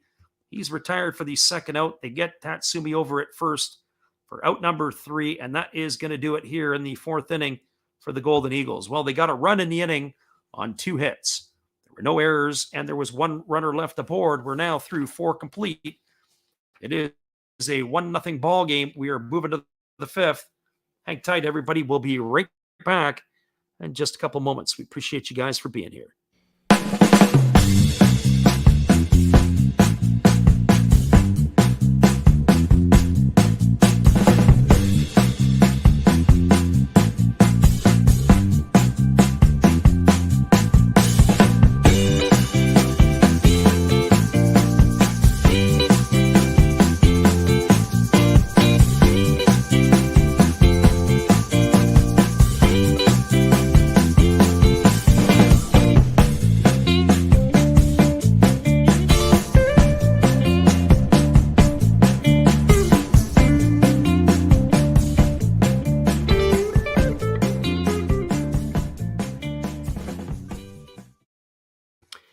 Welcome back, everybody. It is going to be the top of the 5th inning, and you're going to have the 8, 9, and 1 hitters coming to bat for the Fighters.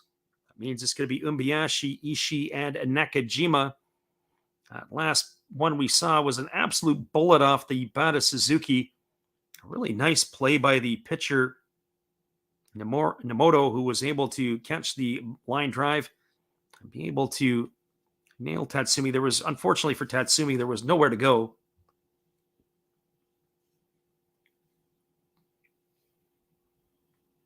Our friend PGG says he never knew that. And he says about the 3 pitchers from the Fighters, all 3 of those guys all going under the knife.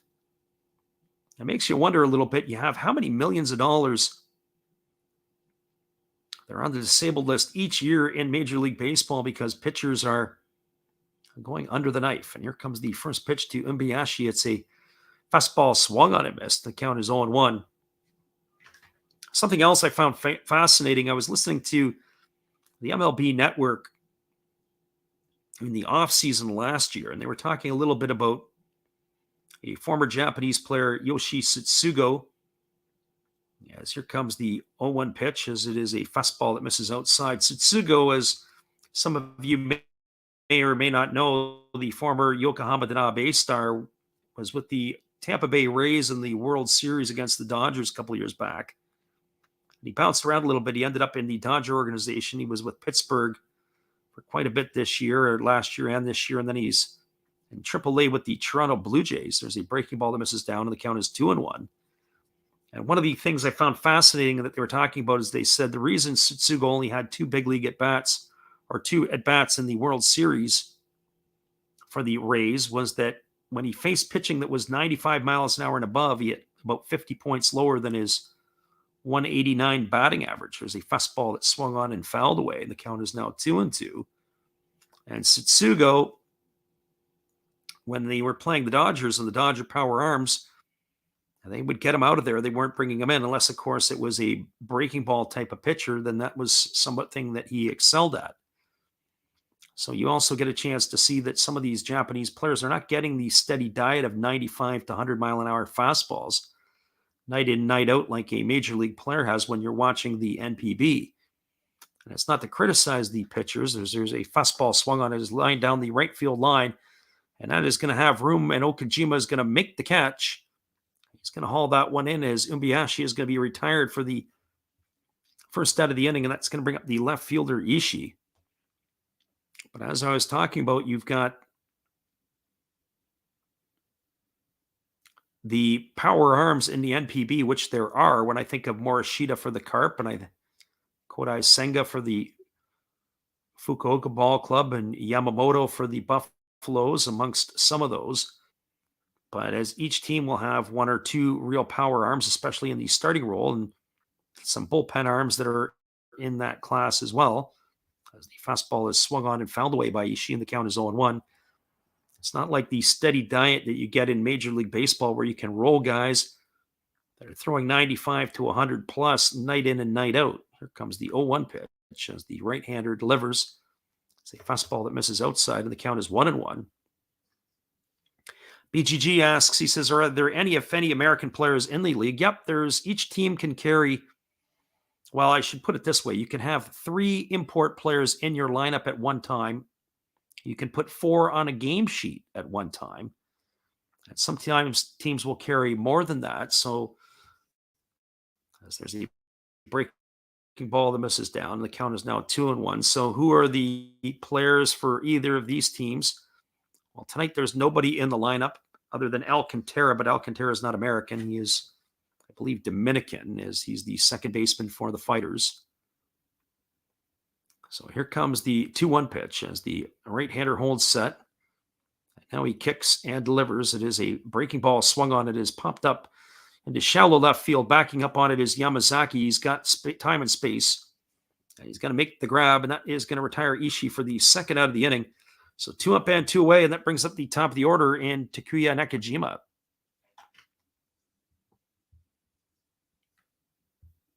So as I mentioned before, you're looking at, sort of situations where you've got players that are ex-major league players that are making their way over to the NPB. So Chris Gittins is with the Tohoku Rakuten Golden Eagles, and he is one of their players. As the first pitch is a fastball swung on and fouled away. So Gittins is one. Another player that is in the system or on the ball club for the Tohoku Rakuten Golden Eagles is Jose Marmoleos. Marmoleos was the AAA MVP last year. He was with the Seattle Mariner organization. There's a fastball taken for a called strike. The count is now 0-2 to Nakajima.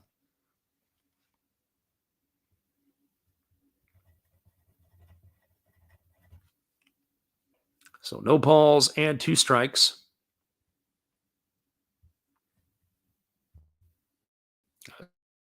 As he's waiting here on the offering from the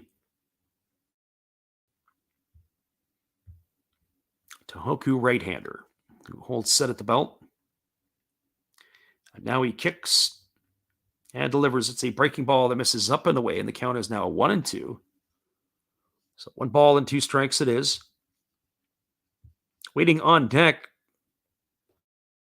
for the Hokkaido Nippon-Ham fighters is Imagawa. Here comes the offering from the right-hander Wakui, and it is a breaking ball that is swung on and missed, and that is going to do it. That is going to retire Nakajima for the third out of the inning.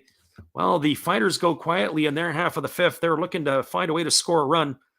They've had 5 hits tonight, but they have squandered opportunities. There was no runs, no hits, no errors, and nobody left the board here on the top of the fifth inning. Your score after 4.5, it is the Tohoku Rakuten Golden Eagles 1, the Hokkaido Nippon-Ham fighters nothing. Stick around, everybody. We'll be back in just a couple moments with the continued call of the game between the fighters and the Golden Eagles. Appreciate you guys for being here. We'll be right back after this.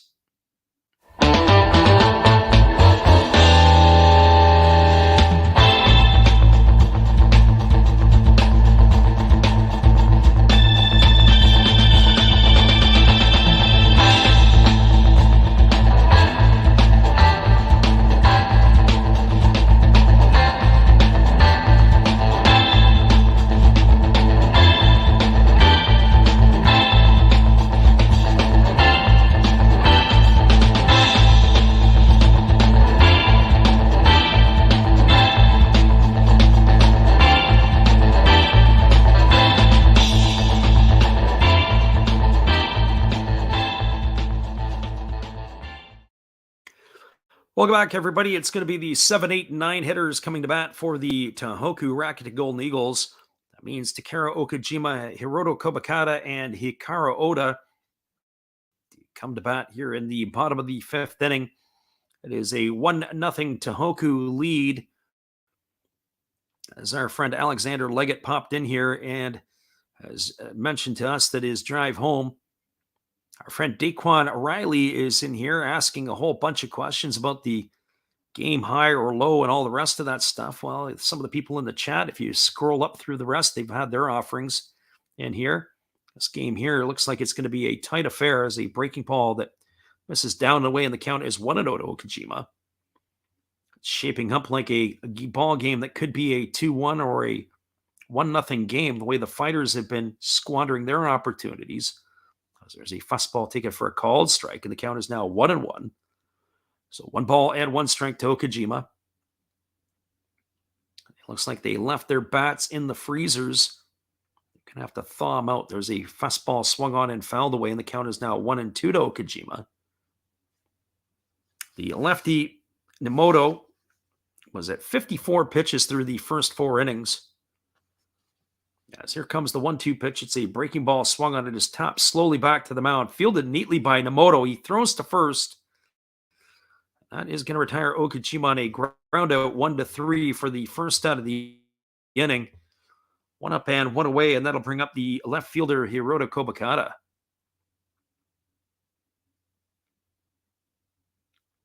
Our friend Snow asked the question, who is the home team? The home team is the Tohoku Rakuten Golden Eagles. They are the ones that are batting last in this one here.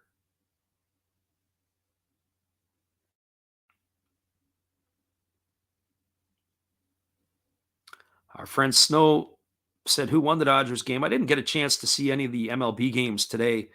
I checked in a little bit earlier on myself to see what was going on in the action. There's a first pitch breaking ball that drops in for a called strike. The count is 0-1 to Kobakata.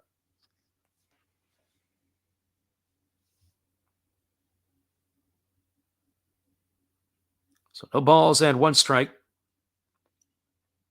As there is a breaking ball that drops in for a called strike, and the count is now 0-2. Kobakata, as we mentioned before, is the left fielder in tonight's game. As here comes the offering from the lefty who kicks and delivers. There's a fastball that misses outside. Yeah, the count is 1-2. Looks like we may have missed a pitch in there. It looks like it's 2 balls and 2 strikes to Kobakata. So 2-2. Here's the offering. It's a breaking ball swung on and fouled away. Count remains now at 2-2. Our friend BGG says this is why he's here. He's been hanging out a little bit of that tonight. We appreciate it, as we said, everybody for being here tonight.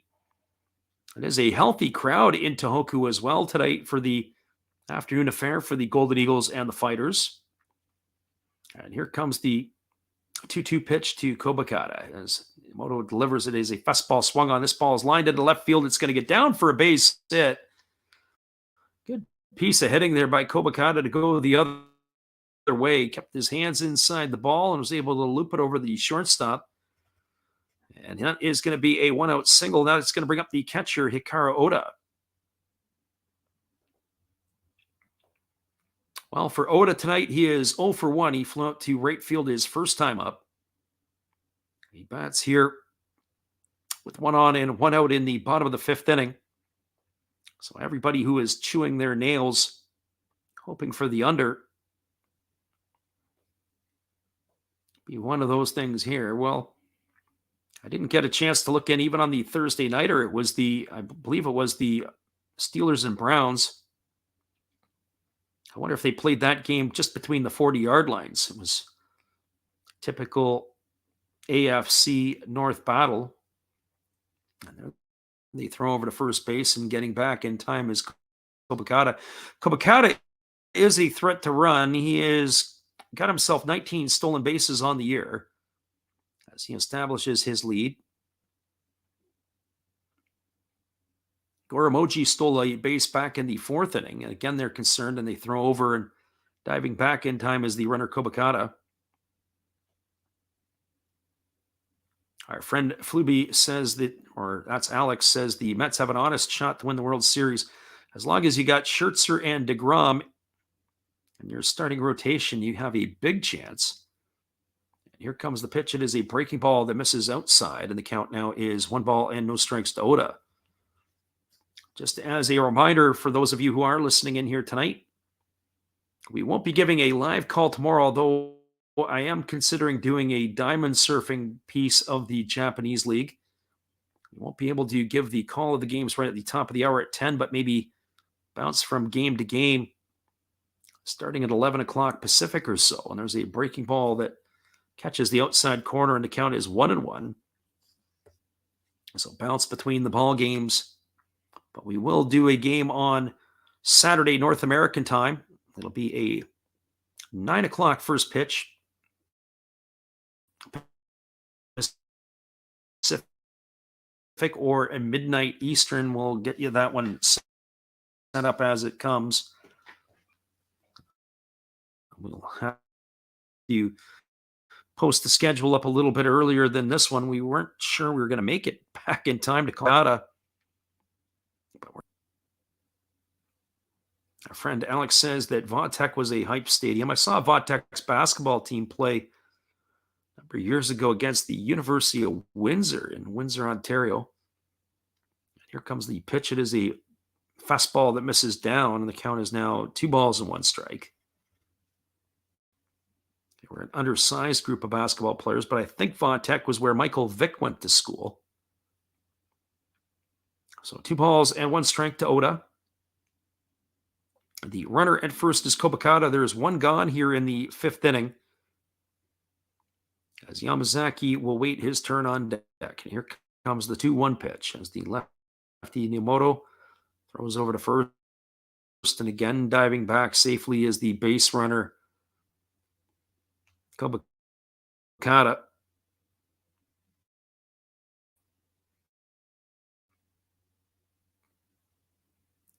Starting pitching staff might not be good enough for a grueling 7-game series. Yeah, Gonzalez, Urias, Kershaw.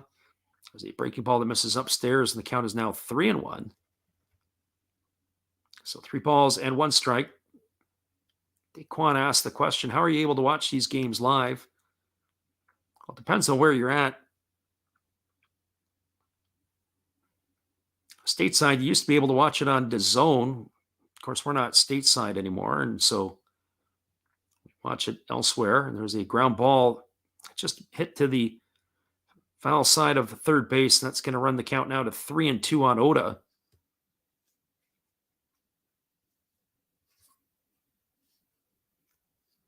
Alex is going to give you some information there, as he normally does.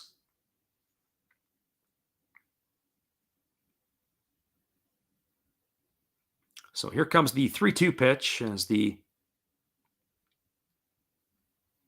lefty Niimoto holds set. Now he kicks and delivers. It's a fastball swung on it. Is popped up over on the third base line. It's playable. Moving over underneath it is the third baseman, and not making an easy catch of it by any means is Hosokawa, but he does haul it in. Oda is going to be retired for the second out of the inning. So 2 away, and that is going to bring up the top of the order in Yamazaki. So Yamazaki is coming to the dish. He's 0 for 2 tonight. He has struck out looking and grounded out to the second baseman in his 2 trips to the plate. BGG says Gonzalez or Gonzalez is hurt. Yeah, he was on the disabled list. I'm not sure where he's going to be with that. And you can't write off Dustin May, because Dustin May, I'm pretty sure, will have some sort of say in this. Although he has not pitched the best since coming back from the TJ. As they throw over to first base, and Yamazaki dives back, or Kobakata dives back safely as Yamazaki is waiting for his first pitch. This would be a really good pitch to go here, or a batter to go at. If Kobakata can steal second base, he gets himself into scoring position with 2 out. If he gets thrown out, you've got the leadoff hitter to come to bat next inning. They throw over again to first, and again diving back is the base runner Kobakata. So Yamazaki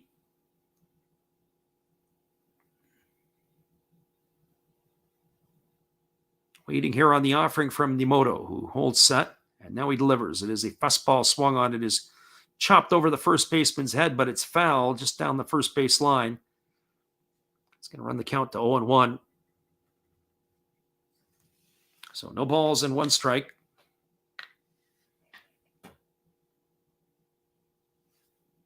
As we said, looking ahead to some of the action over the course of the weekend, we'll have to make a decision on that. Again, tomorrow there's a couple of games that go off at least in the Pacific League, that go off at 10 p.m. That's Oryx and Tohoku. There's a fastball that's taken outside for a ball, and the count is 1-1 now to Yamazaki. Also, Chiba and Fukuoka go off as well at 10 o'clock Pacific, or 1 a.m. Eastern. So we may bounce in and try to do some of that. But on the ball game on Sunday, or at least on North American time on Saturday, we will call the Chipolote Marines and the Fukuoka SoftBank Hawks. That'll go off at 9 Pacific or midnight Eastern. There's a breaking ball that drops in for a called strike, and the count is now 1-2 to Yamazaki. Chiba pretty much all but dead. But the Fukuoka SoftBank Hawks are looking to win the Pacific League title and hopefully get themselves, in their case, a bye. There's a ball that's flipped over to first base, and diving back in time safely is Kobakata.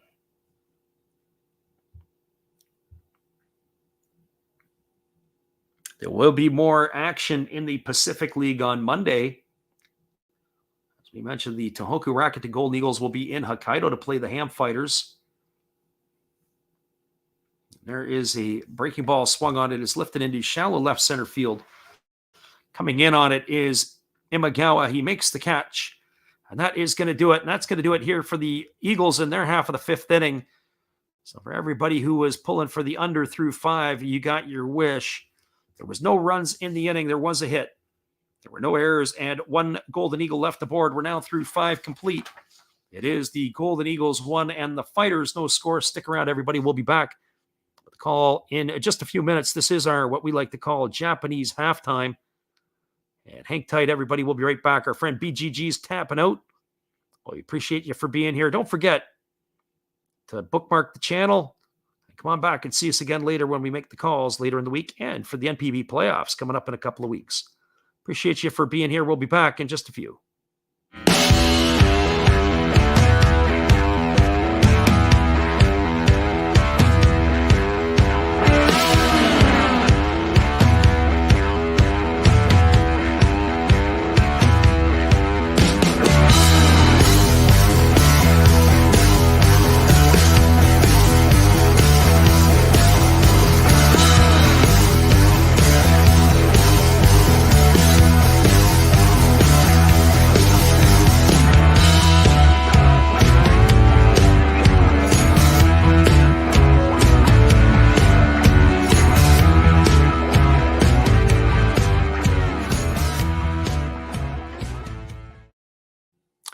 Welcome back, everybody. We're giving you guys some updates of what's been going on in this one here. And as we mentioned before, this is the only action right now that is happening in the NPB. We do have ourselves more to come later on, but this is the only game that we're going to be looking after tonight. The Chibalote Marines and the Fukuoka SoftBank Hawks go off at 5 a.m. Eastern or 2 a.m. Pacific. In the Central League, the Yokohama Dana Bay Stars and the Tokyo Yakult Swallows playing one another. It is the Amuri Giants and the Chinichi Dragons and the Hanshin Tigers and the Hiroshima Toyo Carp. That's the ball game that I'd be keeping my eye on the most if I was up at this time or up at that time in the morning. Definitely that game there is going to be of interest for most, I would have to say. Now we've got other things that are going on around the NPB. As we said, the starters in those games have been announced. The game between the Bay Stars and the Swallows, it'll be Hamaguchi puts his 7-6 record on the line. He's going to go up against Hiroki Onishi, who is 3-1 for the Swallows. The Giants will turn to Haruto Inoue. He's 0-1. He goes to the mound against Kataro Ueda for the Dragons, who is 1-4. The game that we're going to keep an eye on, Hiroto Saiki is taking to the hill for the Hanshin Tigers. He's 4-1 with a 1.54 ERA. The Hiroshima Toyo Carp go to their ace, Daichio Serra, who is 8-8 with a fluffed up 4.52 ERA. Now, the other game that goes off in the Pacific League later tonight at the PayPay Dome, it's the Chibalote Marines are taking on the Fukuoka SoftBank Hawks. It'll be Fumiya Motome who takes to the hill for the Marines. He's 3-2. He'll face off against Yoshi Wada, the veteran for the Hawks, who is 6-4. So that gets you all caught up on what is the roundabout in the NPB. That is all we can have to say about that one. We appreciate you guys again for being here with us. We're going to take another 30 seconds. As we said, it's what we like to call the Japanese halftime. So hang tight, guys. We'll be right back after this.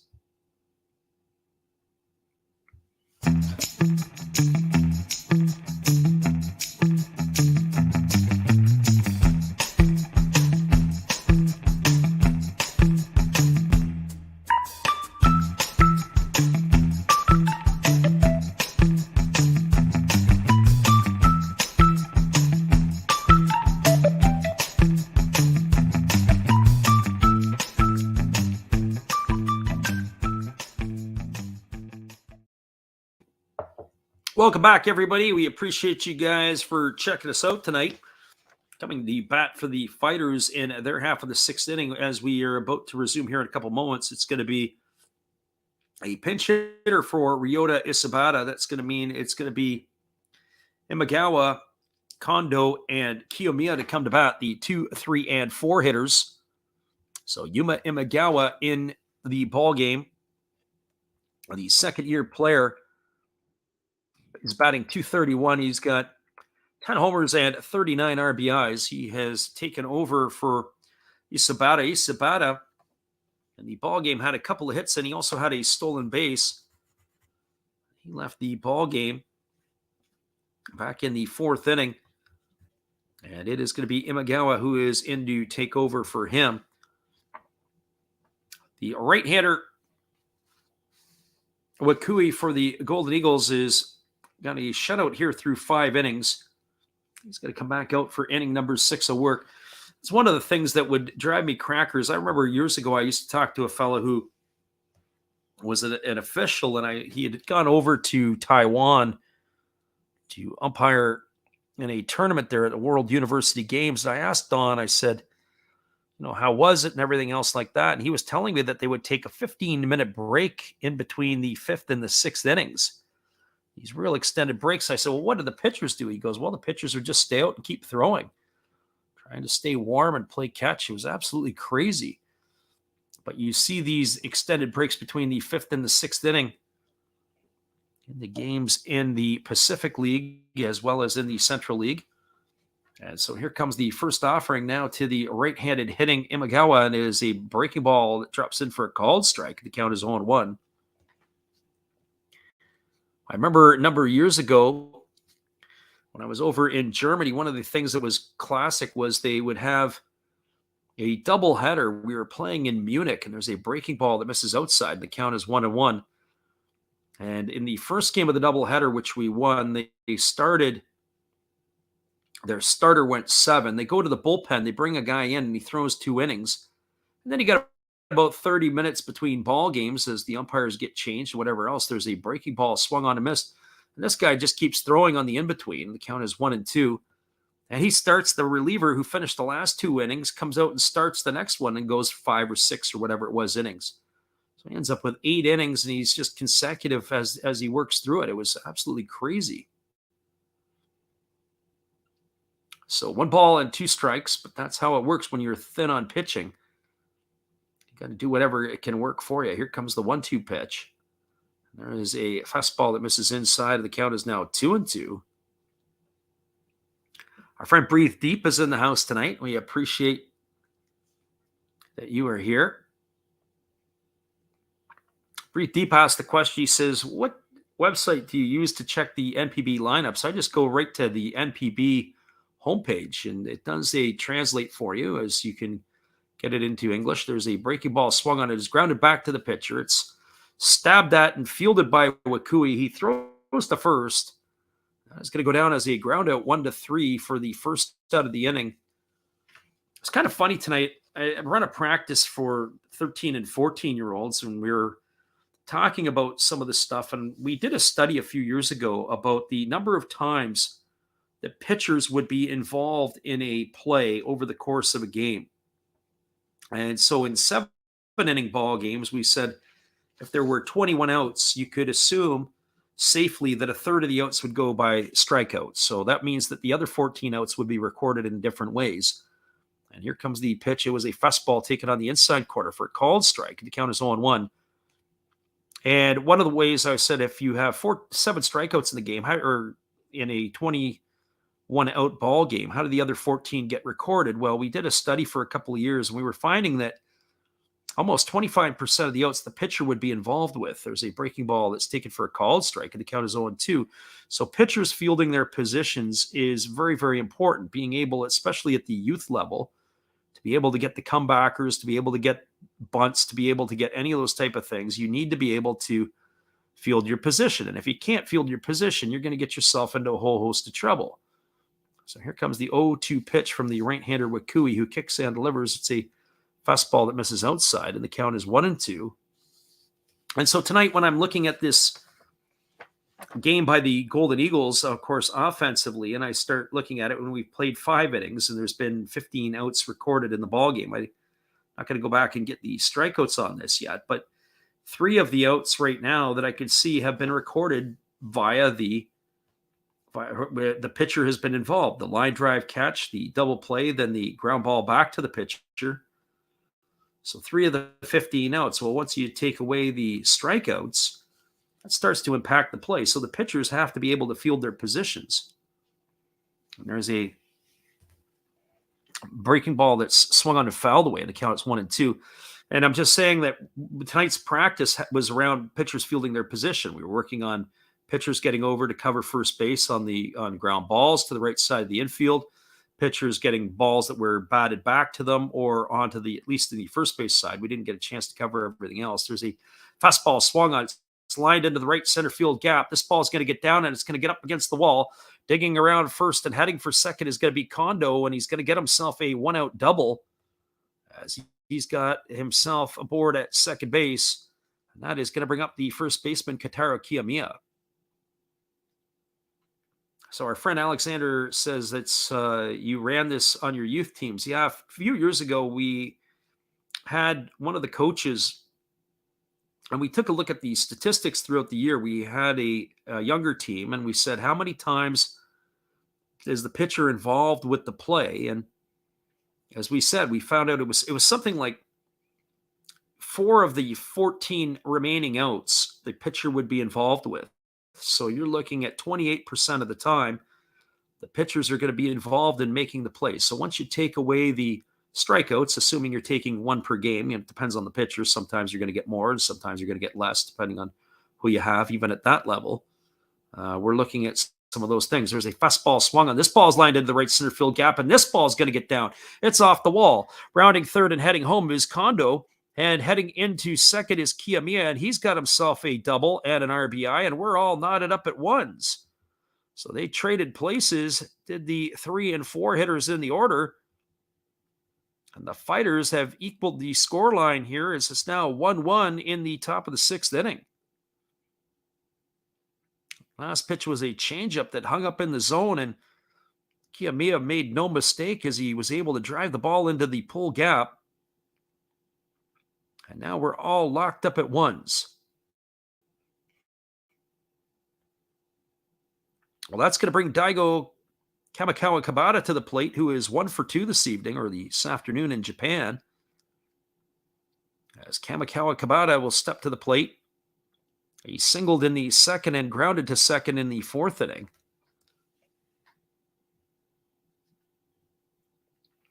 Our friend Alexander Leggett was projecting a -3.5, and how about that? You got I got another run here. It's a bonanza of runs in Tohoku. And here comes the right-hander who kicks and delivers. It's a fastball taken for a called strike. The count is 0-1. Our friend Breathe Deep says, who do you think you have in the Tigers Carp game? Well, statistically, I like the Tigers pitcher, but Daichi Osera is a big game pitcher for the Carp, and I'm going to say that even though he's not had a season like he's had in other years, and his ERA is a bit fluffed up, and he's a 500 win-loss record, I'm going to take Osera tonight. There's a breaking ball that's taken for a called strike. The count is now 0-2. He has had the tradition of being a big game pitcher, and this will be the night for him to prove his worth. So no balls and 2 strikes to Kamikawa Kabata.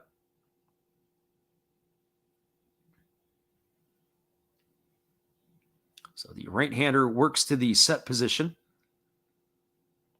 And now he checks the runner at second, and he kicks and delivers. It's a fastball that comes inside, and it is hit Kamikawa Kabata.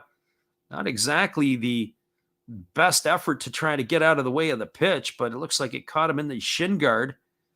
He's going to make his way down to first base. That's going to put runners at first and second with 1 gone.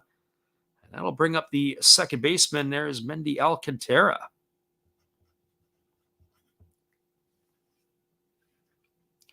Well, for Alcantara tonight, he is 0 for 2. He has flown to center field, and he has flown to left.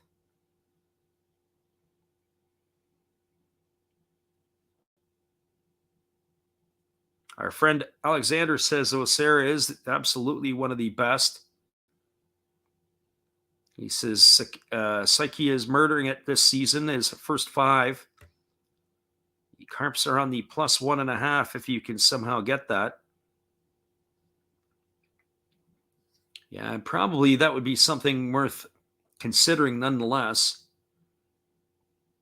So Alcantara waggling the bat, batting here with 1 gone and runners at first and second. This is going to be the 96th pitch of the ball game for the righty Wakui, and there's a fastball swung on it. It's grounded up the middle, and it's going to get through for a base hit. And rounding third and heading home, and scoring is going to be Kiyomiya. Moving over to third is Kamikawa Kabata, and that is going to be a 2-1 lead here for the Fighters. As Kamikawa Kabata goes all the way around to third base on the RBI single by Alcantara. And he is going to put the Fighters, or they're going to go in front 2-1. I have to see that replay again. It looked in some ways as if the pitcher had a shot about making the play on that one, and then it looked like he did a little bit of alligator arms and pulled back to allow that ball to get up the middle. And sometimes you don't always want your pitchers to field balls in certain positions, and that looks like it's going to be it for the right-hander Wakui. It looks like his day is going to be done. The Golden Eagles are going to the bullpen. 96 pitches, and Wakui is getting a round of applause as he heads to the bullpen. We'll be back in just a couple of moments. We got a pitching change here. We appreciate you guys here for being with us. And we'll be right back after this.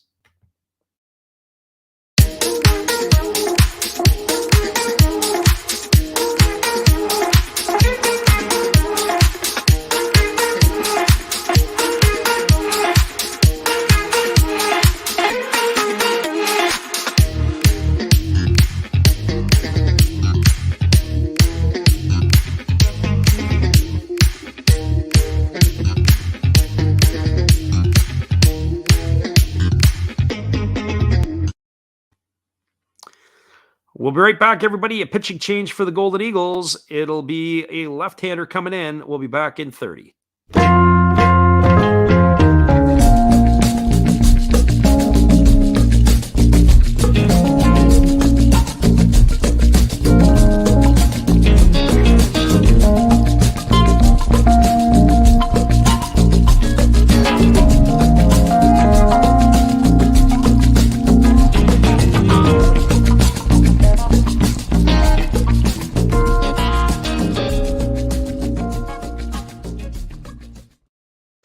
Welcome back, everybody. It's going to be Sho Suzuki coming in. The left-hander is taking over here. He is working in his 36th ball game of the year. He's 1-3 on the season. He has 33 and a third innings under his belt, allowing 24 hits. He's walked 22 and struck out 30. He's got an ERA of 4.59. It is going to be Ryohei Hosokawa, who is scheduled to come to bat. He is officially 0 for 2 in this one, struck out looking and swinging so far as the lefty Suzuki has completed his warm-up tosses. The Eagles defensively are going to play the corners in. They've got the middle in double play depth. As Hosokawa steps to the dish, batting 174 now on the campaign. Or check that, batting at 148 on the campaign. Or do we have somebody coming in for Hosokawa? We're going to have to get a look at this one here, as they do have a right-handed stick at the plate. So we'll get that for you here in just a moment, but that is supposed to be Hosokawa hitting. We'll see what we can grab here for you, as the right-handed stick is here. So one of the challenges that we have is sometimes we don't always get the information when I need it, as looks like it is a pinch hitter at the dish. It is going to be Kimura, who is coming to bat. This is Fukazu Kimura, veteran in his second season with the Fighters. He's batting 174 on the year with a couple of homers and 8 RBIs. He bats from the right side against the lefty Suzuki. And he kicks and delivers. There's a fastball that's missing outside. They throw down to second, and stealing second is going to be Alcantara. He's got himself a stolen base. That's going to put runners in scoring position at second and third. The first movement from Suzuki, the runner took off. They did throw down, but not in time to retire the speedy Alcantara. Big smile for him. They got runners at second and third with one gone. That first pitch was a strike to the pinch hitter here, Murrah. So the Fighters are looking to shoot down the Eagles here. Here comes the pitch. It's a fastball taken for a called strike, and the count is now 0-2 to Kimura.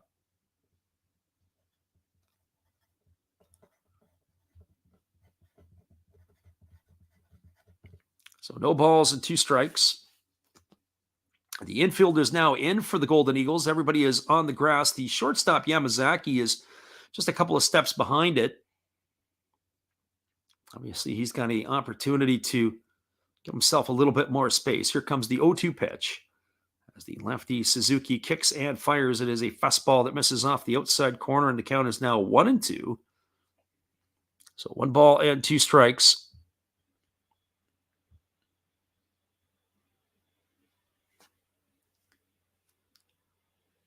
So the Fighters are looking to stack on a couple of more runs. They have taken the lead here in the 6th inning, 2-1, and have chased the starter, Wakui. And here comes the 1-2 offering as the lefty kicks and delivers. It's a fastball that misses down, and the count is 2-2. One would have to think that both the Buffaloes and the Hawks are pretty much secured their spots in the playoffs. The Golden Eagles are in 3rd spot. The 4th place team is the Saitama Cebu Lions.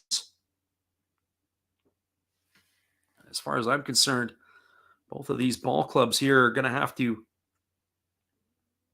battle it out for that top spot. Here comes that final spot. Here's the 2-2 pitch. It is a breaking ball, swung on and missed. And Kimura is gone further. Kimura has gone on strikes for the second out of the inning. He's going to leave it all up to the catcher, Yuki Ubayashi. Well, Ubayashi 0 for 2 tonight. A pop out to second and a fly out to right. Suzuki is trying to get himself out of this jam. Our friend Alexander Leggett, I was thinking about that earlier. He was calling below the 3.5. Well, I don't know if it's going to make it now. If in this one here, one swing of the bat, and that blows up that under 3.5 in this one. Here comes the offering here now to Ubayashi. Suzuki holds in the set position. He checks the runner. And now he kicks and delivers. It's a fastball taken for a called strike. The count is 0-1. So no balls and 1 strike. We're here in the top of the 6th inning. A 2-1 lead for the Fighters, as they have been able to cash a couple in here so far today. They've got 8 hits in the ball game, and 3 of them have come in this inning here. They've been able to string a couple of hits and a hit batter together. And then they have themselves another single, and that's where we stand here. Runners at second and third with 2 gone, as Ubayashi calls time and is going to reset himself.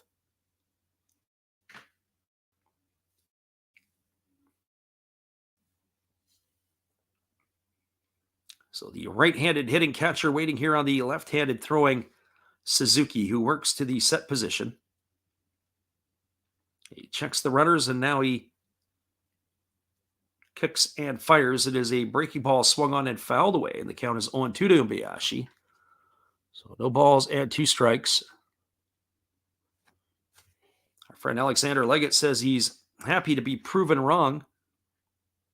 Well, certainly 3.5 in this one. Will have to be shutout baseball the rest of the way. So no balls and 2 strikes to Ubayashi as he digs in ready on the offering here from Suzuki. Suzuki holds set. He checks the runners again, and now he delivers. It is a fastball swung on and missed. And Ubayashi is down on strikes for the 3rd out of the inning, and that is going to do it. Well, there was a couple of runs in the inning that have now given the Fighters the lead. 2 runs on 3 hits. There were no errors, and there was 2 runners left the board. Now moving to the bottom of the 6th inning, it is the Tohoku Rakuten Gold Eagles now trailing the Hokkaido Nippon-Ham Fighters 2-1. Stay tuned, everybody. We'll be right back in just a couple moments. Appreciate you guys for bouncing in here with us tonight. We'll be back in 60 seconds.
Welcome back, everybody. It is going to be the 2, 3, and 4 hitters coming to bat for the Golden Eagles in their half of the 6th inning. That means Igor Emoji, Hideto Asamura, and Hiroki Shimochi.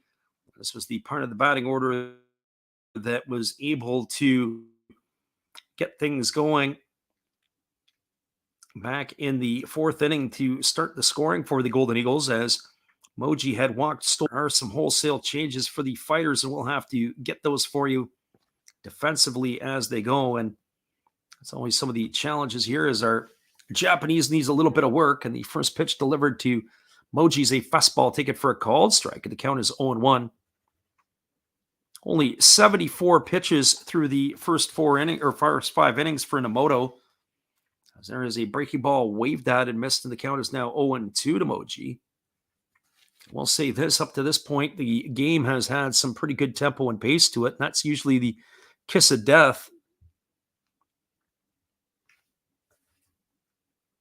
So no balls and 2 strikes as the lefty delivers. It is a fastball that misses down and away, and the count is now 1-2. So 1 ball and 2 strikes to Igor Emoji. Lefty Emoto wastes no time, and he delivers a breaking ball that is swung on and missed. And Moji looked sick in that at bat as he goes down on strikes for the first out of the inning. 1 up and 1 away, and that'll bring up the second baseman, Hideto Asamura. Well, for Asamura tonight, he has driven in the Eagles' only run. He had a single in 2 trips. He's also grounded to the shortstop. He is the second leading home run hitter in the Pacific League as he's got 27 on the year, and there's a breaking ball that misses up and away, and the count is 1-0. Nice bounce back season for Asamura as he struggled a little bit in last year's campaign. He's regained his power stroke. Has an outside shot at third. He'd have to get hot as the breaking ball misses down, and the count is 2-0. Koki Yamaguchi last night for the Marines went off for 3 home runs against the Oryx Buffaloes. So it can be done. You can get hot and find yourself in that position. Here comes the 2-0 offering. It's a fastball that carves the plate right in half. And the count is now 2-1. So 2 balls and 1 strike to the right-handed hitting Asamura. Here comes the offering from the lefty Nimoto, and it is a fastball that catches the outside corner for a called strike. The count is 2-2. No home cooking here from this umpire. Last pitch looked like it may have been off the outside corner of the plate, but up went the right hand, and that is now 2 balls and 2 strikes. So Nimoto shakes off his catcher a couple of times, and Asamura has seen enough. He asks for time and steps out. So now we're going to reset and do this again. So 2 balls and 2 strikes, and here comes the pitch. It is a fastball swung on. It is grounded deep into the 6th hole. They throw over to first, and it's going to be in time. And that is going to do it. Kamikawa Kabata, the shortstop for the Fighters. What a great play on the backhand. He threw it across the diamond on 1 hop. And a nice play by the first baseman, Kiyomiya, to be able to pick it out of the dirt. And that is going to retire Asamura for the second out of the inning. That is a ground out 6-3 for 2 away, and that will leave it all up to Hiroki Shimochi.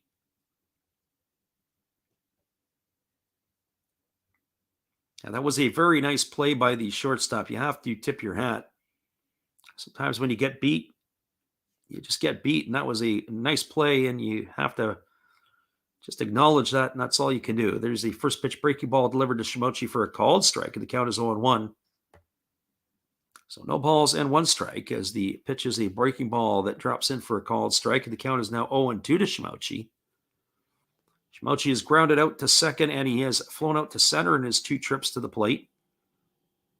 As the lefty holds set, now he delivers. It is a breaking ball that misses down and away, and the count is 1-2. So 1 ball and 2 strikes to Hiroki Shimochi.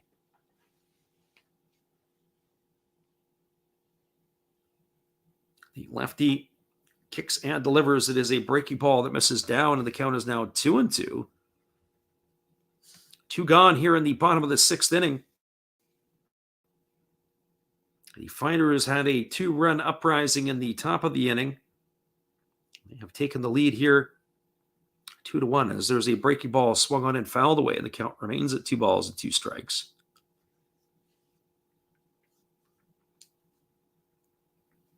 Shimochi, one of only a few players in the Pacific League with qualified at bats, batting over 300.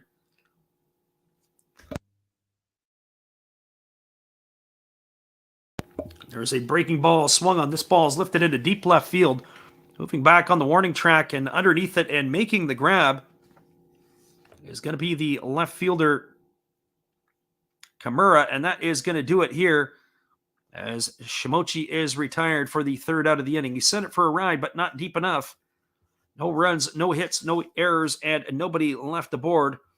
We're going to put our music on a little bit of a loop. We're going to go get ourselves a drink of iced tea, and we'll be back in just a moment for the top of the 7th inning. Hang tight, everybody. We appreciate you guys for being out here with us today. But we'll have to be back after this. Hang tight. We appreciate you.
Welcome back, everybody. It is going to be a pitching change. It'll be the third pitcher used tonight by the Tohoku Rakuten Golden Eagles, as Hideki Wakui and then Sho Suzuki's nights are done. And it'll be Chi-Hao Sung coming into the ball game here. The right-hander, the Taiwanese right-hander, is making his 51st appearance. He's 4-2 on the year.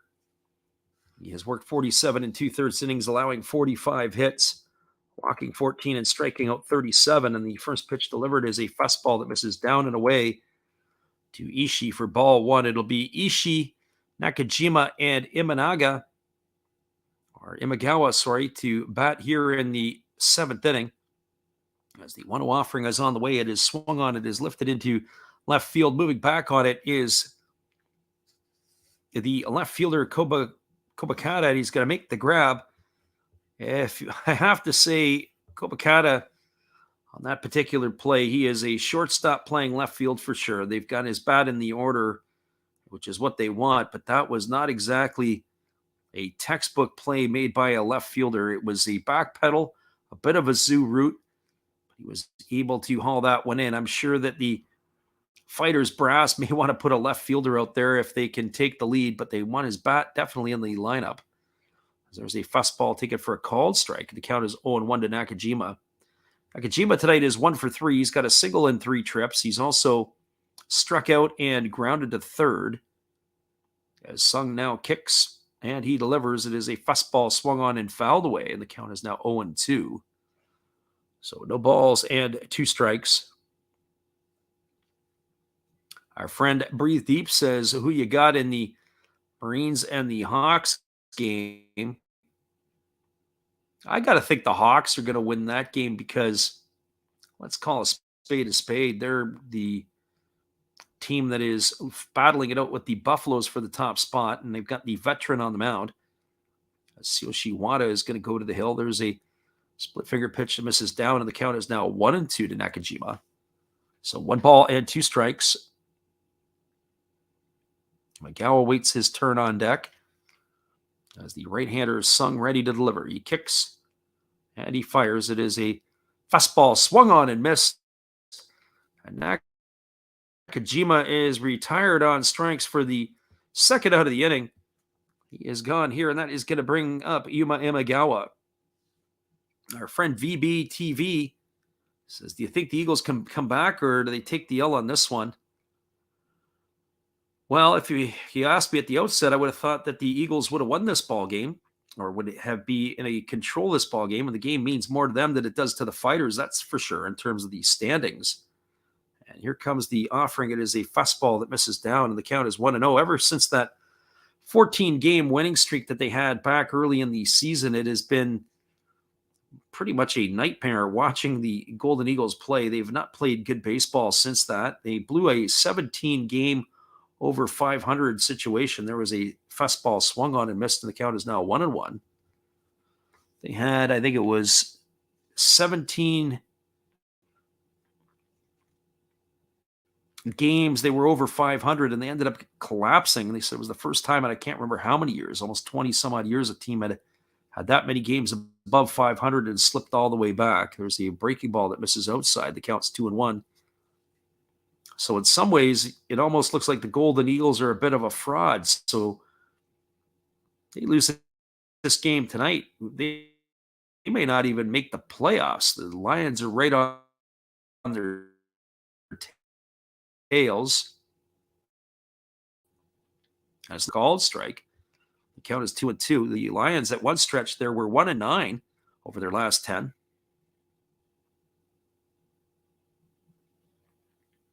Our friend Alexander says they're guaranteed a playoff spot. The only thought I would offer to that is that they're looking for that first round bye. If that bye getting into the first place, there's a breaking ball that misses down, and the count is now 3-2.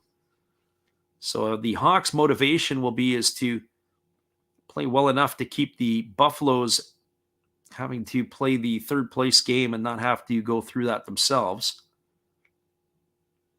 Just a couple extra ball games, and here's the pitch. It is a fastball that misses upstairs. It's going to be ball 4. And Magawa's getting himself a 2-out walk, and that is going to bring up the designated hitter, Kensuke Kondo.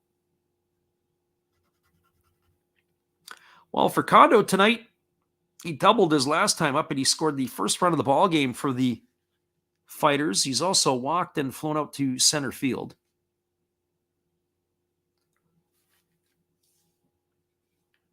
So only a half game difference between the Hawks and the Buffaloes for first place.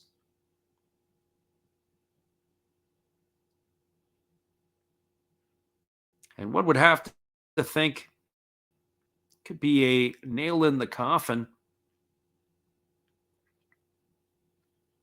of the Marines should the Hawks be able to do it. There's a fastball that misses outside. The appeal down to the third base umpire, who says that Kondo didn't go, and that's going to be ball 1 to him. It was a two-seam fastball that kept running on the outside of the corner out of there, and good job and good discipline by Kondo to hold off of that one. VP TV says he needs a homer for the Eagles right now. They'll have to wait till the bottom half of the 7th for that one, as the Fighters are batting here in their half of the 7th.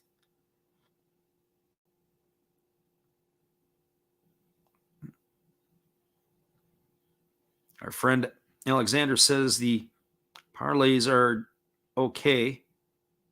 Any one of those could lose, although like 3 are likely to come.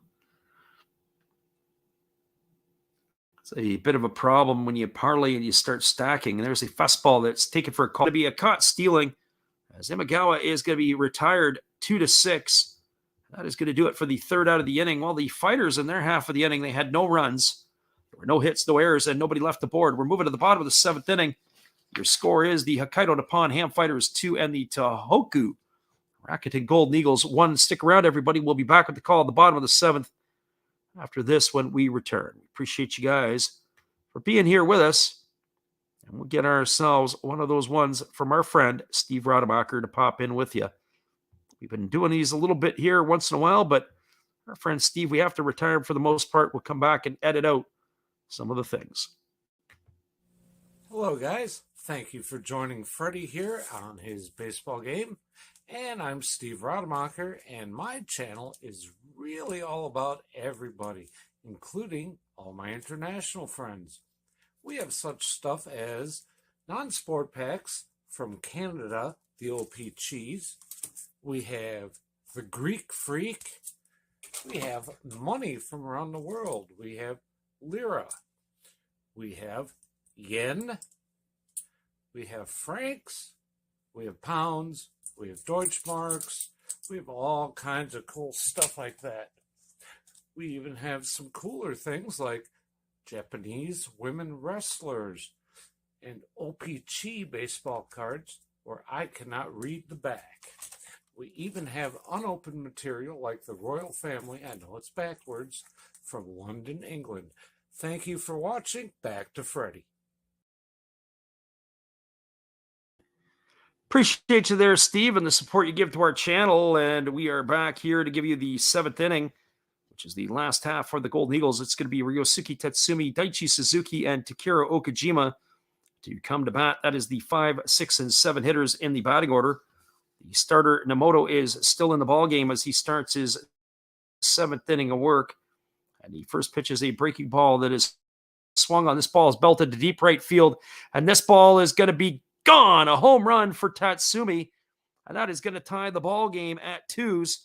A leadoff shot here in the 7th inning as Nemoto serves up his 2nd run of the ball game. An absolute shot on the first pitch that he sees, and the crowd is going wild in Tohoku as Tatsumi has now tied the ball game at 2s. Our friend a couple of moments ago, it was VRB TV, was saying, I need a home run right here, and he asked for it, and he got it. That is the way you've got it right now. Our ball game is all locked up at 2s. That brings up Daichi Suzuki to the plate.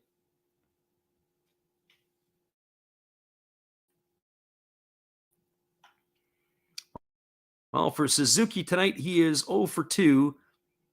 He's flown out to center field, and he has lined out to the pitcher. Offering is a breaking ball swung on and grounded foul over on the first base line, and the count is 0-1. So no balls and 1 strike to Suzuki.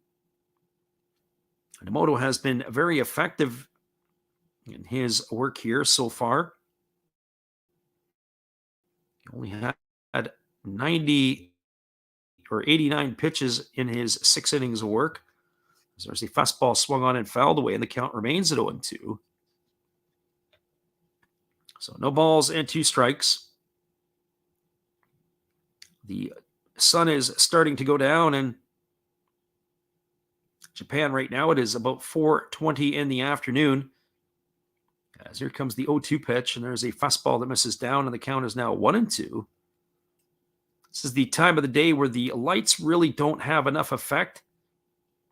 It is a cloudy and overcast day, so it'll be difficult for the hitters as much as anything here, at least for the next probably 15, 20 minutes. There's a fastball swung on. This ball's lined to right field. It's going to get down for a base hit.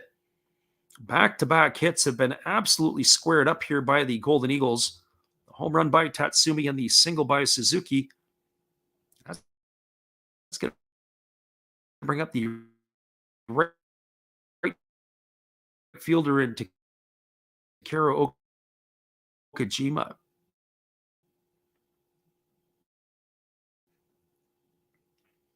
Well, for Okajima tonight, he is 0 for 2. He's flown to left, and he is grounded pitcher. So he steps to the plate here, and we'll see what the Golden Eagles have in mind.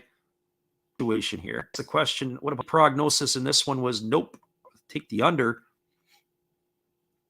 This game is starting to become entertaining now, so you're going to be in a borderline situation. That is probably a situation of the total for 5.5. You may be able to reach it. One swing of the bat could get you there straight away. Here comes the offering from the lefty, Nemoto. It is bunted. It's a good one. It's back to the pitcher, but he throws to first. That's going to retire Okajima. That's going to go down as a sacrifice, 1-4. As the second baseman was covering on the play, that is 1 gone, and that is going to bring up the left fielder Hiroto Kobakata. So Suzuki is in scoring position at second base now with 1 gone. And the big boss has come out. We're going to see if we're going to get ourselves a pitching change, and that looks like it is going to be it. As the pitching coach has made his way to the mound, the big boss has gone to the umpire, and that looks like that's how this one is going to end for Nemoto. So we're going to take a break here for just a moment, everybody, as we do have a pitching change. We appreciate you guys for being with us, but we'll be right back in just a few minutes.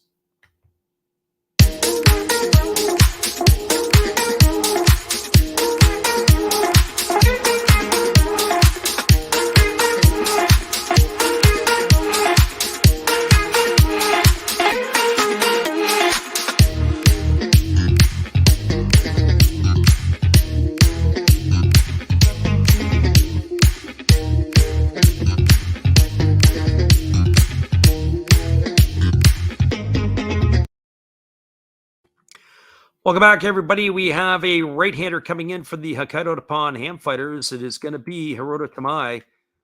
He is going to take over here. The right-hander is working in his 48th ball game of the year. He's 1-1 on the season. He's worked 35 and a third innings. He's allowed 35 hits. He's walked 14 and struck out 14. An ERA of 3.57, and he's going to be called upon to face Hiroto Kobakata. So this is the part of Japanese baseball that leaves me scratching my head. You've got Hiroto Kobakata coming to the plate, a left-handed hitter. You have a lefty Nemoto on the mound, and Kobakata is going to get to face a right-handed pitcher. But it does look like the big fella Chris Gittens is moving on deck. So he may have himself a pinch hit opportunity for Hikaru Oda. So we'll see how that plays out. I know Gittens is back in the lineup. I don't think I've seen Gittens since he had that dislocated shoulder early in the year. I put him out of action for quite a while.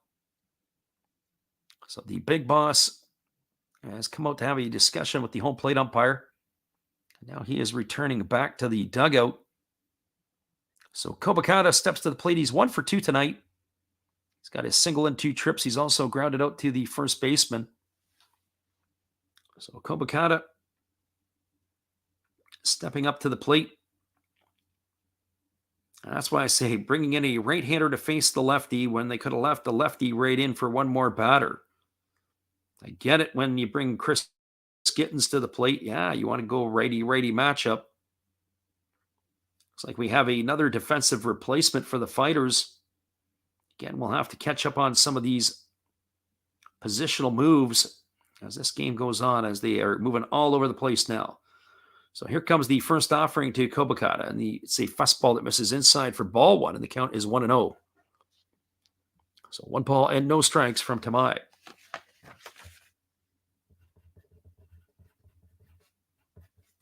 As we said, a rare Thursday night ball game in the NPB, or at least Friday Japanese time. Thursday night in North America on the West Coast, or 1 a.m. on the East Coast starts. So it's fun to have everybody in tonight. There's a breaking ball that misses down and in, and the count is now 2-0. So 2 balls and no strikes.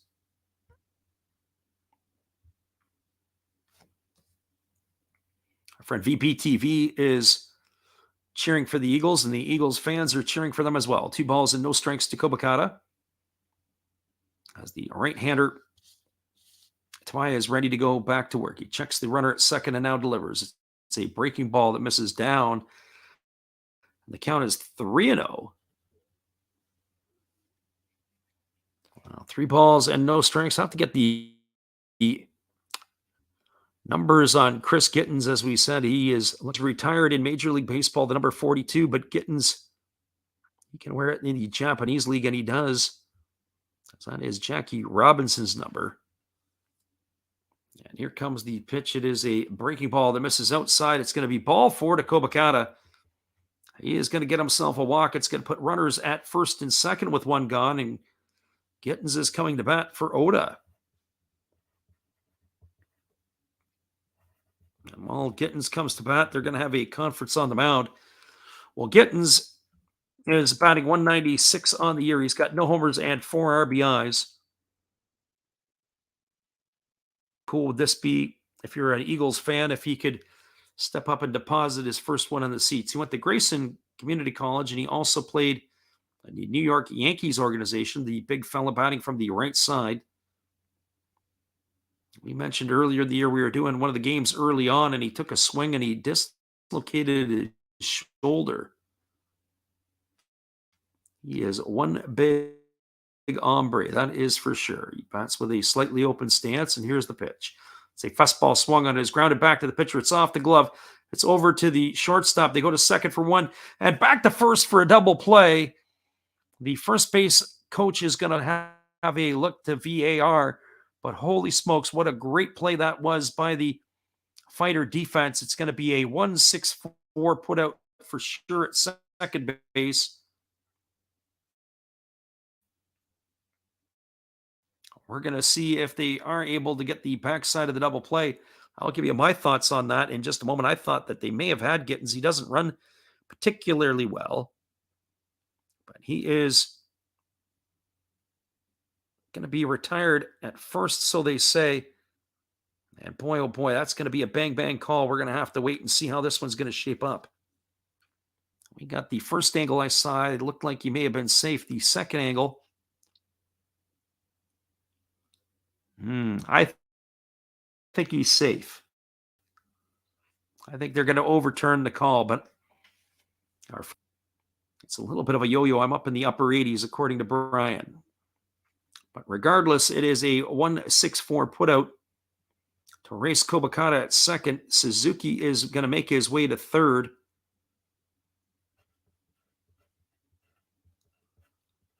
So gone for the second out of the inning is Kobakata.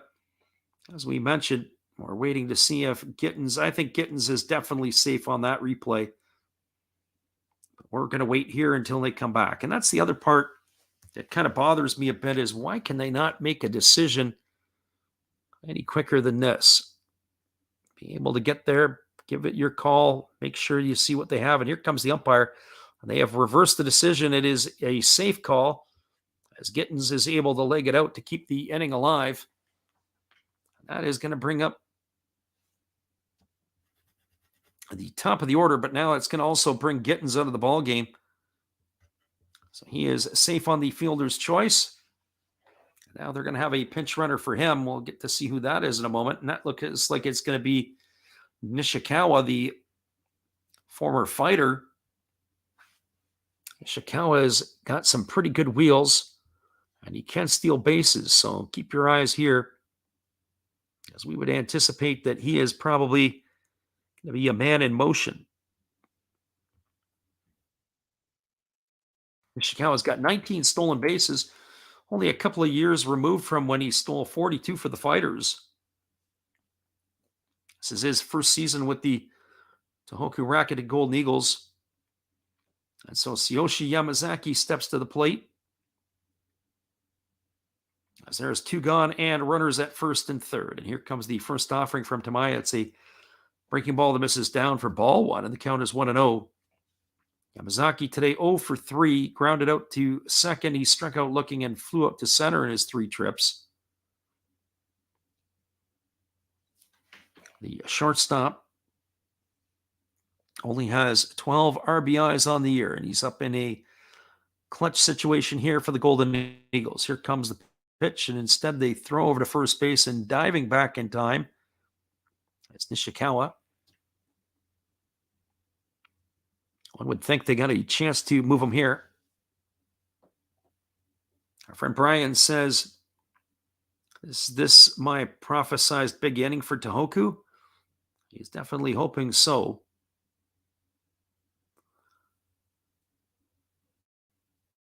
So here comes the 1-0 pitch, and it's a fastball that misses down. The count is 2-0. We got Dan Fancali in the house. He says, what is score now? Well, that's what the ticker going across the bottom of your screen will show you. You'll be able to see it right in front of you at the bottom of the screen. That is the updated score. Everything is current there. And we do update it after the half innings, but we don't have to do it right now. It's 2 balls and no strikes to Yamazaki as the right-hander. Tamai holds in the set position. And now he kicks and delivers. It's a breaking ball that misses inside. The count is now 3-0. Goro Mochi is waiting his turn on deck.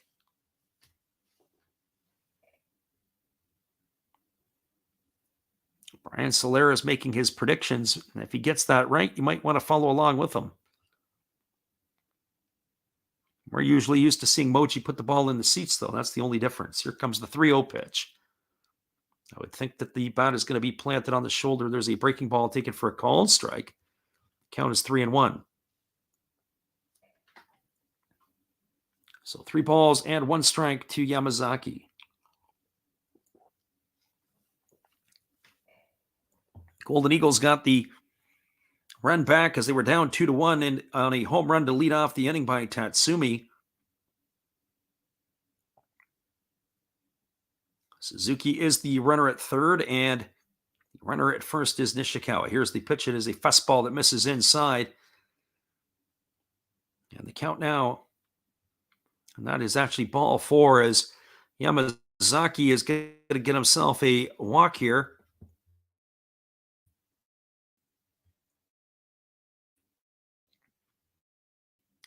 Fastball missed inside, and it is ball 4. That's going to advance Nishikawa over to second.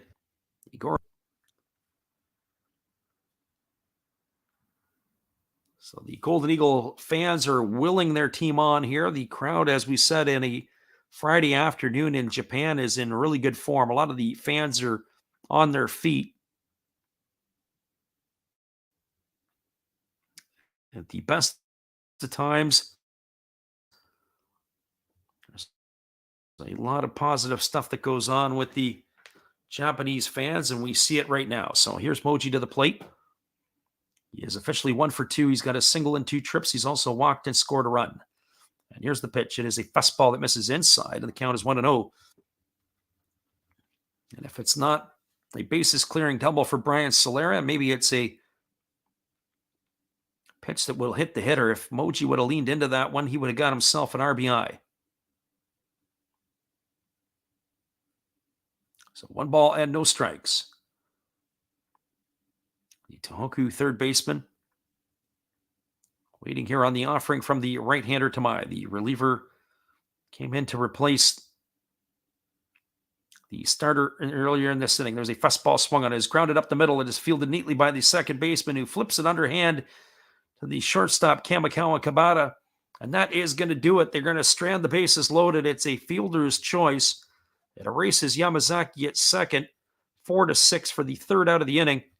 And that will do it here. There was 1 run in the inning, the home run by Tatsumi to lead off the inning. And then there were 2 hits, no errors, and 3 runners left aboard. We're now through 7 complete. It is the Tohoku Rakuten Golden Eagles all locked up at 2s with the Hokkaido Nippon-Ham fighters. Stick around, everybody. We'll be back in just a couple moments after this. Appreciate you all for being with us.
Welcome back, everybody. We are moving to the top of the 8th inning. It is going to be the 3, 4, and 5 hitters to come to bat here for the Hokkaido Nippon-Ham fighters. It means Kondo Kiyomiya and Kamikawa Kabata, the hitters here in the 8th inning. As we are just waiting confirmation if it is going to be a reliever. I would assume it would be, as Chihao Sung's day is done, and they are going to be bringing in another right-hander. The Golden Eagles, it looks like it's number 62. And that will be the right-hander Nishiguchi. So Naoto Nishiguchi in the ballgame. It's his 59th appearance of the year. He's 4-0. He's worked 52 and 2/3 innings, allowed 37 hits, 24 walks, 56 strikeouts. He's got himself an ERA of 2.39. So Naoto Nishiguchi on in relief. The 4th pitcher used tonight by the Tohoku Rakuten Golden Eagles. So Nishiguchi ready to face the 3, 4, and 5 hitters as Kondo wangles the bat. And now he kicks and delivers. It's a fastball that misses inside for ball 1, and the count is 1-0. So 1 ball and no strikes. As we mentioned earlier, we're looking to do a diamond surfing event tomorrow. We're not going to be able to get on the call at the top of the hour at 10 Pacific or 1 o'clock. So we'll look to come in and give you all kinds of different action starting around 11 o'clock Pacific time. And there's a split finger pitch that misses down, and the count is 2-0. As we do that, we'll have to try to get ourselves a little bit prepared, and we'll look at it on all the actions of all the different games. So 2 balls and no strikes to Kondo as the right-hander Nishiguchi kicks and delivers. It's a split finger pitch missing down, and the count is 3-0. So 3 balls and no strikes. Not what Nishiguchi was hoping for. Certainly don't want to walk the leadoff hitter in the case of Kondo. Kondo is 1 for 2 tonight. He doubled and scored a run his last time up. He's also walked and flown to center. Here comes the 3-0 pitch as Nishiguchi delivers. It's a fastball, and he's walked them on 4 straight pitches. It's going to be ball 4 as he is aboard, and that is going to bring up Kentaro Kiyomiya. That's also going to bring a visit from the catcher to the mound. I don't know who they've replaced. Looks like it's Sumitani, who is in the ball game now. As the night is over for Oda, I would assume that Oda is, or Sumitani will be batting in the spot where Oda is.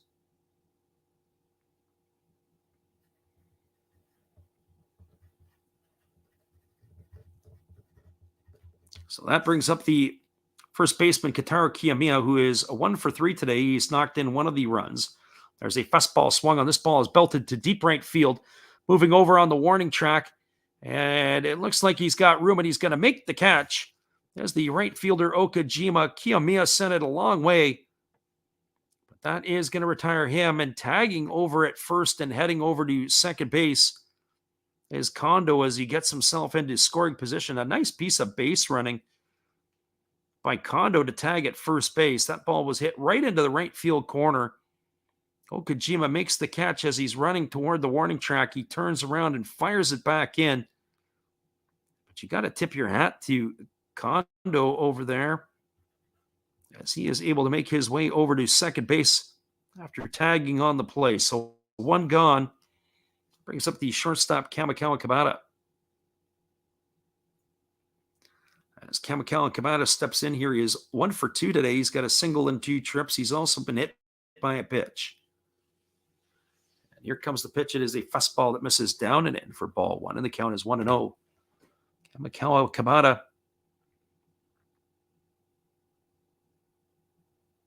batting from the left side against Nishiguchi here.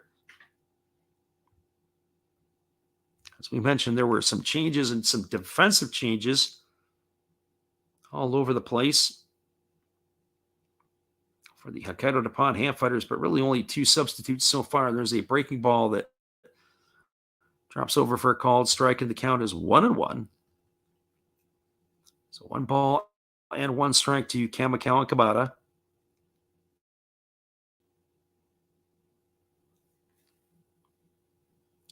Right-hander Shiguchi ready to go again as he picks up the sign from his catcher and he works to the set position.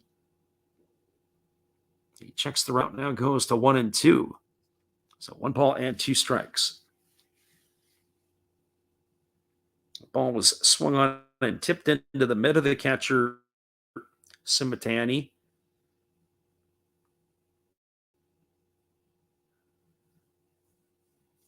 So 1 ball and 2 strikes as the right-hander Nishiguchi gets his sign. He checks the runner over at second. And now he kicks and delivers. It's a fastball swung on, and it is lined down the left field line, foul. It's going to reach the netting by the temporary seating. Keeps the count at 1 ball and 2 strikes.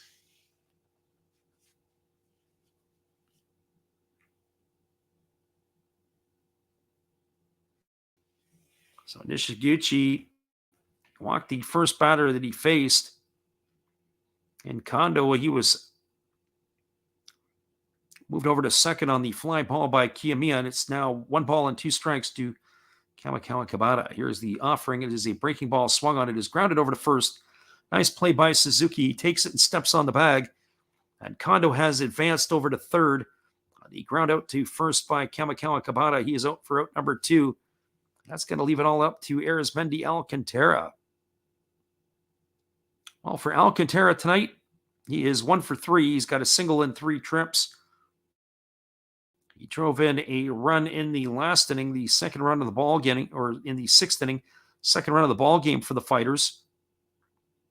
He's also got himself a stolen base. So he's got his average up to 215 on the year as Alcantara bats here with 2 gone in the 8th. And the right-hander Shikuchi delivers. It's a fastball that misses outside for ball 1, and the count is 1-0. So 1 ball and no strikes. Our friend Alex says he's got to tap out. It's nearly 4 a.m. where he's at. We appreciate you for being in here tonight, Alex. As always, hopefully we'll see you tomorrow for a little diamond surfing. We'll make that announcement, as we said, probably closer to around 11 o'clock Pacific. There's a fastball that misses inside, and the count is now 2-0.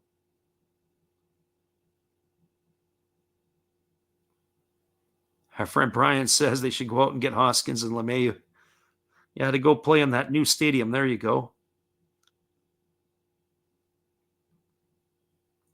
So 2 balls and no strikes to Alcantara. He's looking to break the deadlock here. As the runner at third is Kondo. Here comes the 2-0 offering. As the right-hander kicks and delivers. It's a fastball that just misses off the outside corner, and the count is now 3-0. Waiting on deck is Kimura.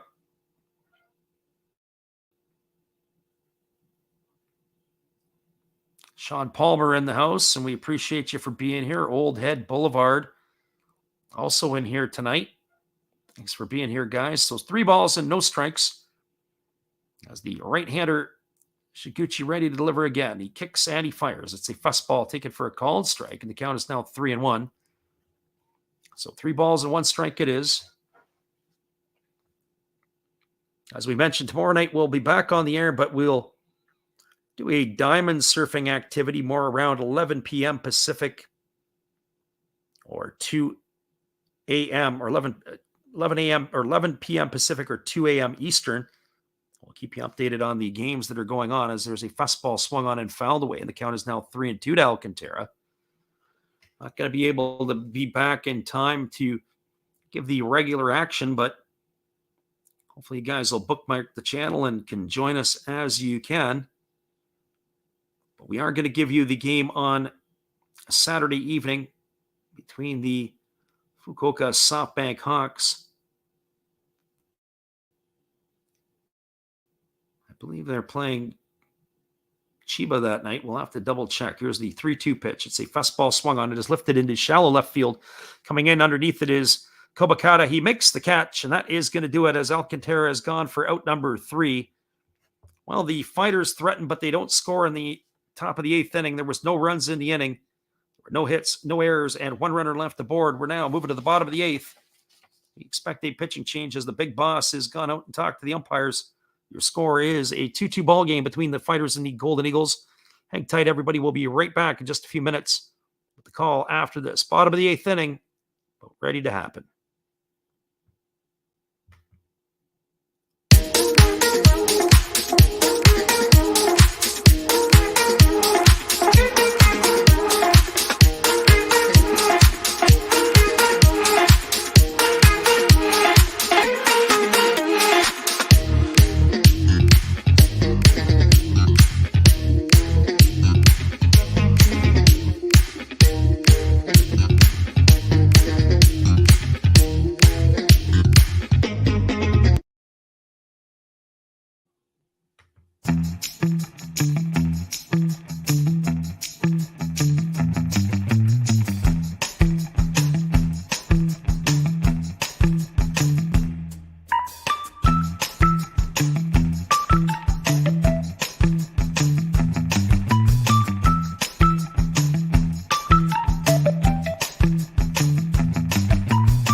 Welcome back, everybody. It is a pitching change for the Hokkaido Nippon-Ham fighters as they are going to the bullpen here. It is going to be a right-hander in Nobumoto Kitayama coming in relief. The right-hander is in his rookie season. He's 3-5 on the year, and he is coming on here to replace the reliever Tamai. And so that is where we are at in this one.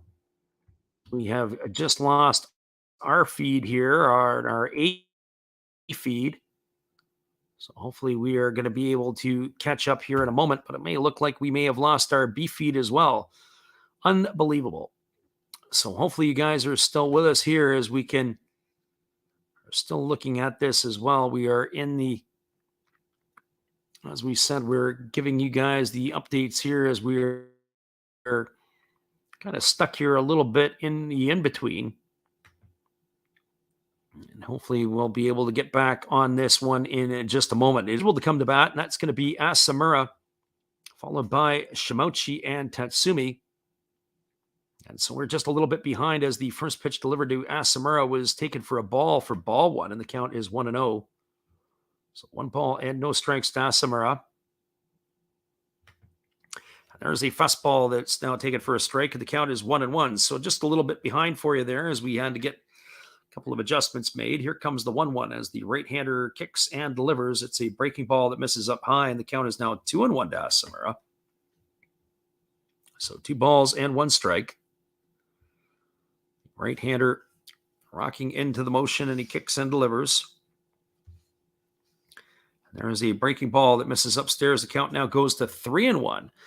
Well, this is not what you want. You definitely don't want to let the leadoff guy get on. And I know it's not really a bunting situation here because you've got your 4 and 5 guys to come.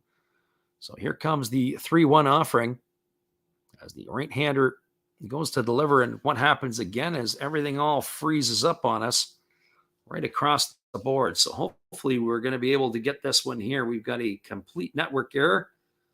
And that is where we stand here. Unbelievable. This happened about a week or so ago, and hopefully it is just a minor detail and a minor glitch on our way back into the past. So if you guys can still hear me, just be sure to let me know. But we're back here. We got our B feed up as we got 3 balls and 1 strike to Asamura.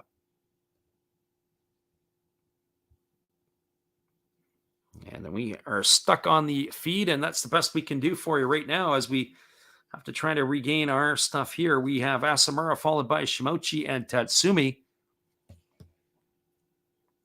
This is the second time in approximately about a week or two that we've had this disaster. I call it a disaster take place.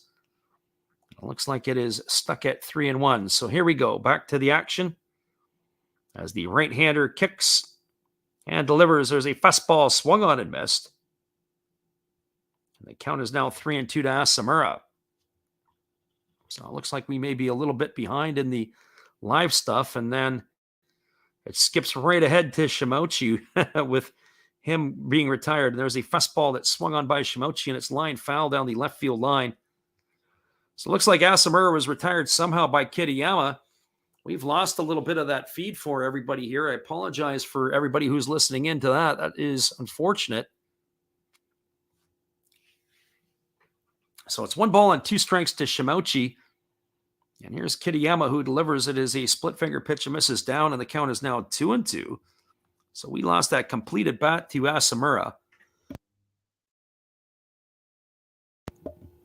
So 2 balls and 2 strikes to Shimochi as the Eagles are looking to find a way here in the 8th inning to try to take the lead. Here comes the 2-2 pitch as the right-hander kicks and delivers. There's a split finger pitch swung on and missed, and Shimochi is retired on strikes. He is gone for the second of the inning. I'm going to try to see if we can get that report on what happened to Asamura as we are working our way backward a little bit. But that is going to bring up Tatsumi to the plate. Hit his home run his last time up. Back-to-back strikeouts. And it was a strikeout swinging by Asamura to start the inning as the pitcher had come all the way back. And the first pitch delivered to Ryosuke Tatsumi is a fastball taken for a called strike, and the count is 0-1. Tatsumi tonight homered in the last inning, the 7th, to lead off the inning on the first pitch you saw. He's 2 for 3 tonight. He's got a home run, a single, and he's got himself also a strikeout.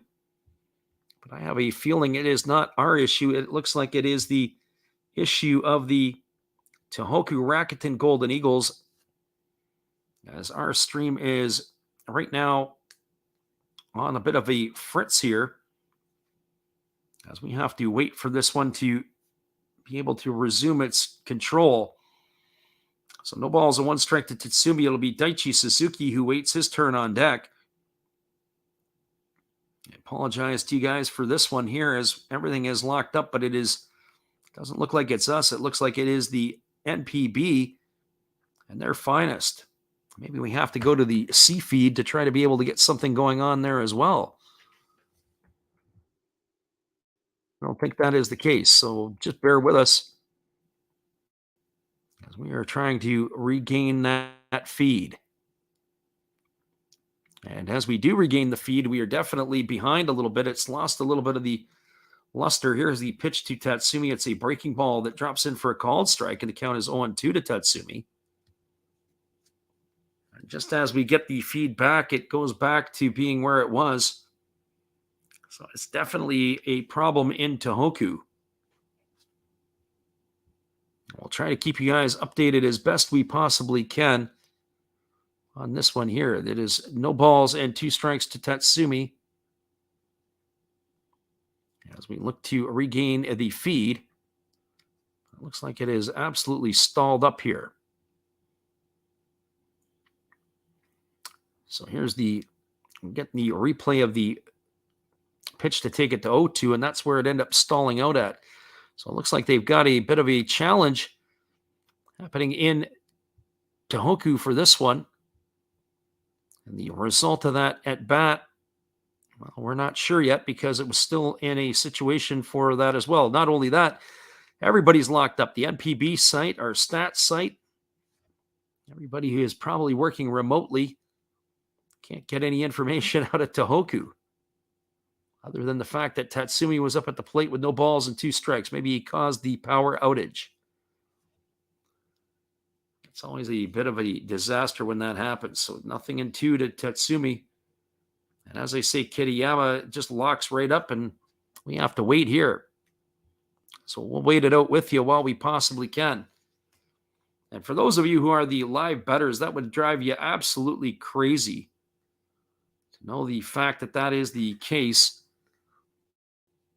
You guys are looking for the live action, and unfortunately, we can't help you.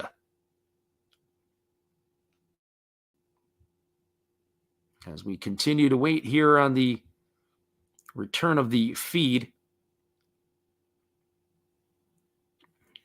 And as we said before, even the NPB website, a little bit down on some of the stuff as well. We can't get the information there. But it does look like Tatsumi has struck out to end the inning, as he started 0-2. He battled himself back to 3-2. Tatsumi has gone for the 3rd out, and the Golden Eagles are done in their half of the inning. No runs, no hits, no errors, and nobody left. And it is, through 8 complete, it is a 2-2 ball game. Hopefully we can get ourselves another piece of the stream here when we come back. We'll see if we can do anything here with you. Hang tight, everybody. We'll be right back after this.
Welcome back, everybody. We're moving to the top of the ninth inning, and it is everything is down right now in this ball game for the Golden Eagles and the Fighters.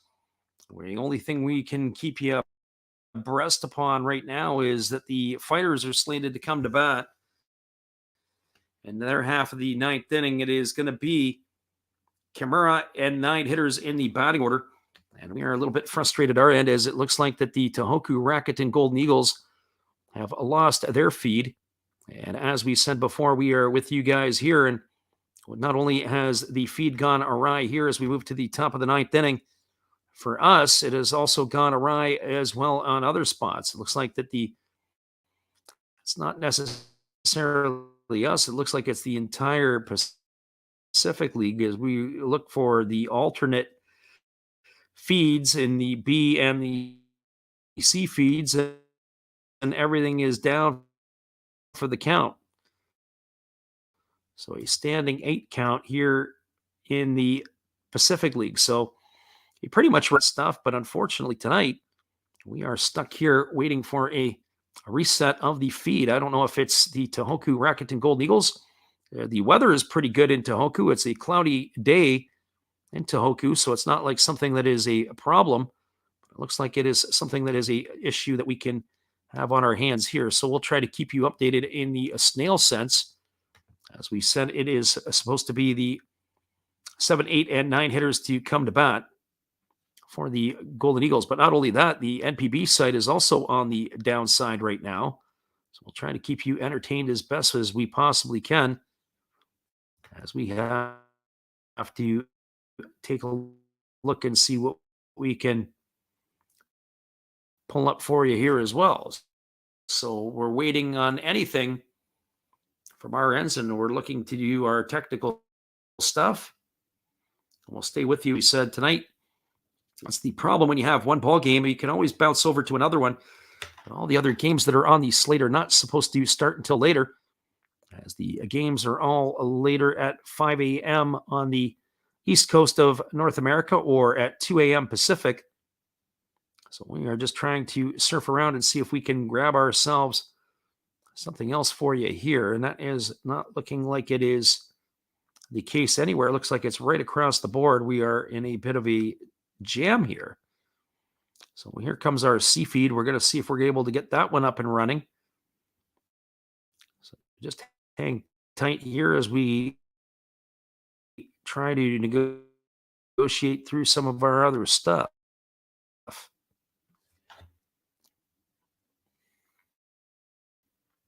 And while we do that, we'll take a miniature break again. We'll be back in 30 seconds. Hopefully we can.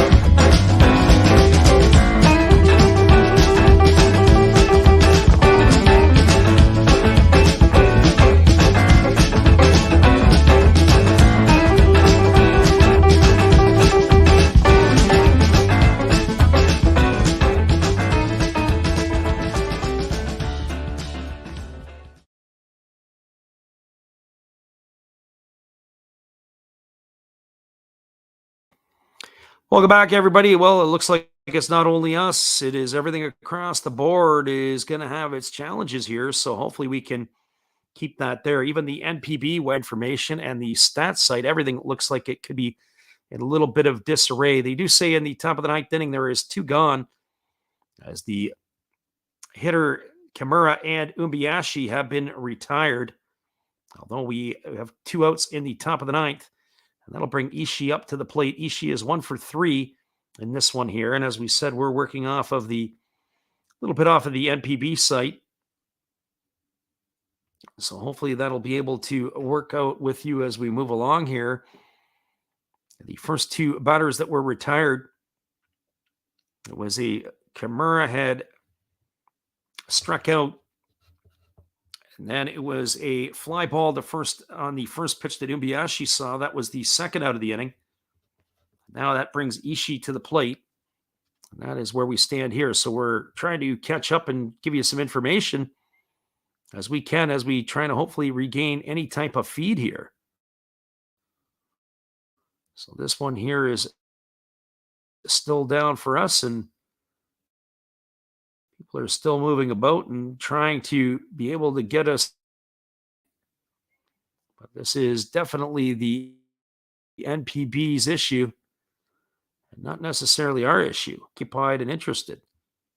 So that is where we stand right now, as we just have to keep it moving here. So as we said, there's 2 gone in the inning here.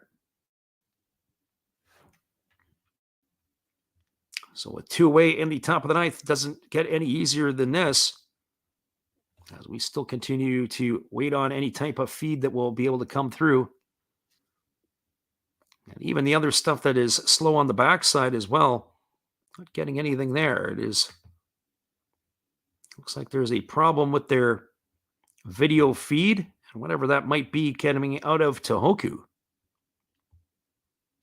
If we could dance and sing, we would do that for you as well, but I don't think you want to see me dance, and I definitely know you don't want to hear me sing. So as we get the update, still shows in the top of the ninth inning with 2 outs. We haven't even got the update what Ishii has done in his at bat. We'll take a look here to see if there's any further update on that one. So it looks like there was he did work him to 3-2. But we have to get the result of that one there. It looks like it's still 2-2 at this point in time. So with that being said, everybody, we're going to take another 30-second break, and we'll come on back again and trying to keep you updated. If you got any questions in the chat, ask away. Here's some of our NPB cheerleaders.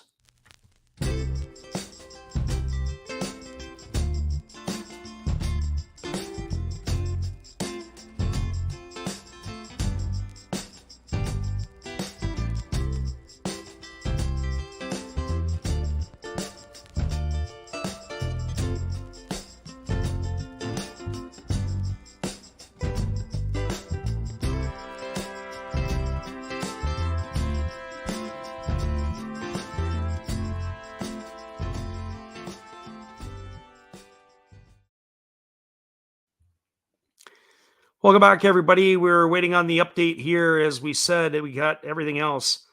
Tim says it looked like he walked them, and I think you're right there, Tim. That's what we're seeing on the NPB site.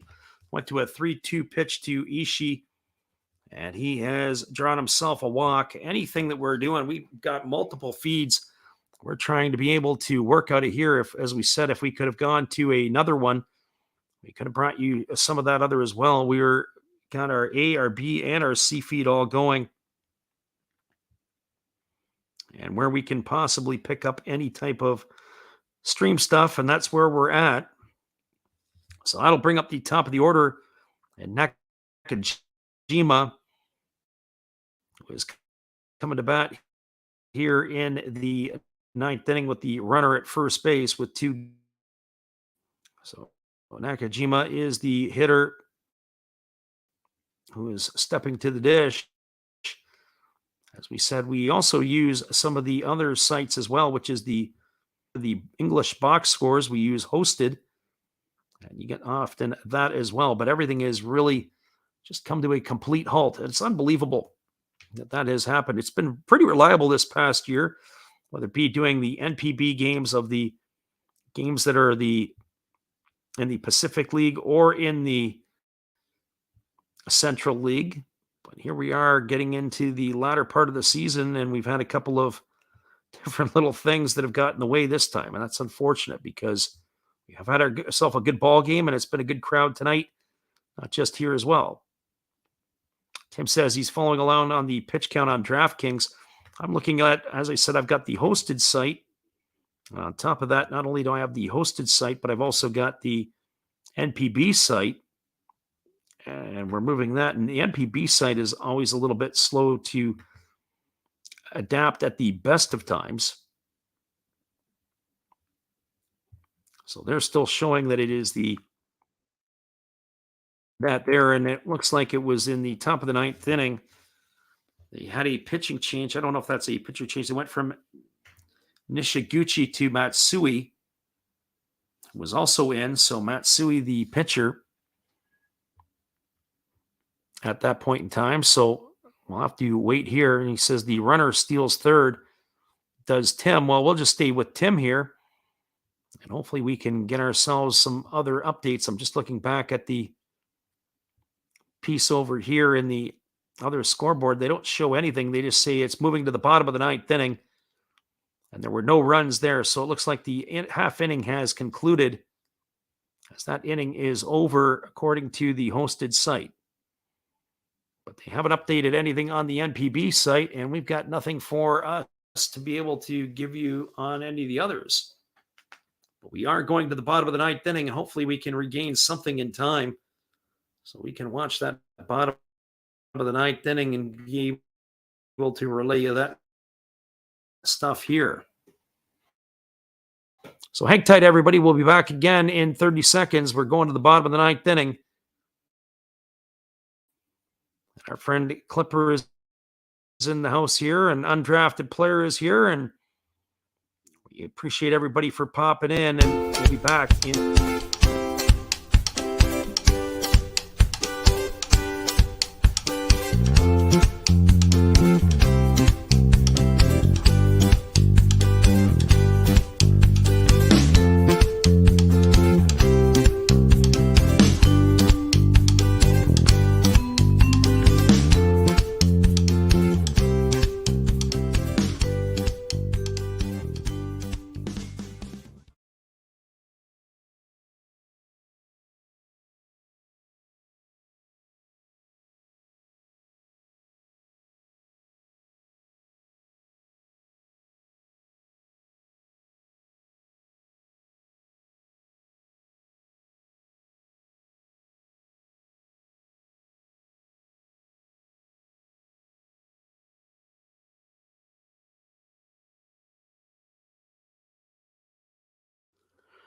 Welcome back, everybody. Well, I guess we just have to put our feet up and keep a cold drink handy, and hopefully we can get something here in the bottom of the ninth inning to be able to update you with. We appreciate Tim for checking in here with us tonight. Slated to come to bat in the bottom of the ninth inning for the Tohoku Rakuten Golden Eagles. It's supposed to be Daichi Suzuki, Takira Okajima, and Hiroto Kobakata. That would be the 6, 7, and 8 hitters. And what do you know? It looks like we may have our feedback here all of a sudden. Or maybe not. Maybe it's just a tease. We have a picture of Kobakata up on our screen, and that is about where it sits. So hopefully we can get our feedback here for you so we could give you the bottom of the ninth inning. Be a fantastic way to be able to end this one. But as we said here, it is a bit of a hassle, a bit of a problem, as we are going to have to try to wait this baby out. And yeah, we do have the feedback, so I don't know how long this is going to last. The first pitch is delivered to Daichi Suzuki, and it is grounded foul over on the first baseline, and the count is quickly 0-1 to Suzuki. They do have a reliever in the Hokkaido Nippon-Ham fighters, and as I said, I'm working off of our B feed here, so hopefully I can give you guys a little bit of a go here. I can't keep up with our chat because I'm looking off of another piece over here, so hopefully I can keep this with you here. Here comes the 0-1 pitch, and it's a fastball that misses down. This is Rodriguez, who is in the ball game in relief here for the fighters. So appreciate everybody for staying with us as well. So 1 ball and 1 strike to Daichi Suzuki. We lost about an inning and change there as Suzuki has called time. We're all knotted up at 2 here in the bottom of the ninth inning. So Suzuki leading it off here with a 1-1 count. And guess what? Just as we think that we have something in place, we're back to where we were just a couple of moments ago, and we're not in any better place than where we were before. We just lost the feed again. So whatever is going on in the Pacific League, at least in Tohoku, they've got problems all over the place with their feeds.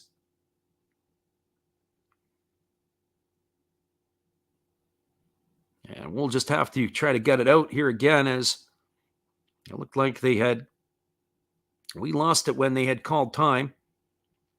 Suzuki had stepped out, and we'll see if this is going to be able to stay with us here. But nope, it looks like the feed had cut out again, as it was 1 ball and 1 strike to Daichi Suzuki. Absolutely frustrating. As our friend VBTV says, he needs the walk-off one for the Eagles.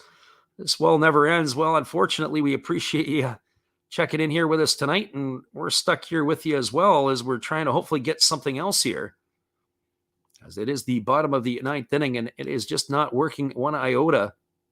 Worked for a little bit. We had a little bit of information, and we were able to get a little bit of the feedback, but now it has died with everything else, and it's not just us. It looks like it's right across the board. But looks like we're back again, and then we're down again. So it was 1 ball and 1 strike to Suzuki when we lost it. And we check in over here, and it showed 1 ball and 2 strikes to Suzuki on the hosted site. So we're going to try to stay with you until this one is wrapped up and finished.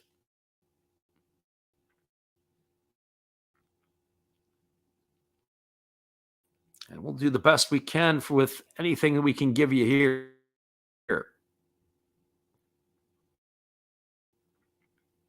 Our friend Tim says they got a ground out for the first out. That's what it actually looks like. Probably so. So that is good to bring up. And our luck, it probably ends up going the full 12 innings.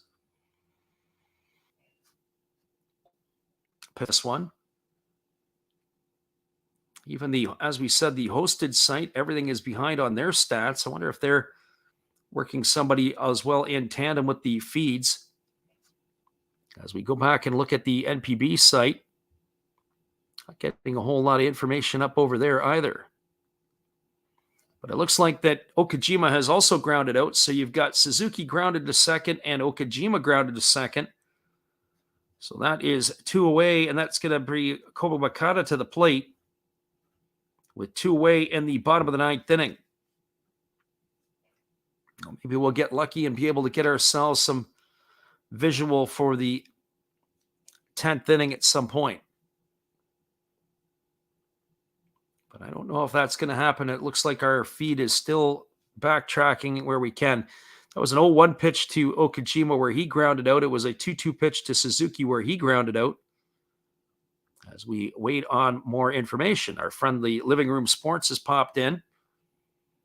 And we're glad to have you with us here. We are seeing that right across the board, we're having issues with the feed in this one, as the feed has gone down on multiple streams and multiple sources. As we're trying the best we can to keep everybody updated as we move along.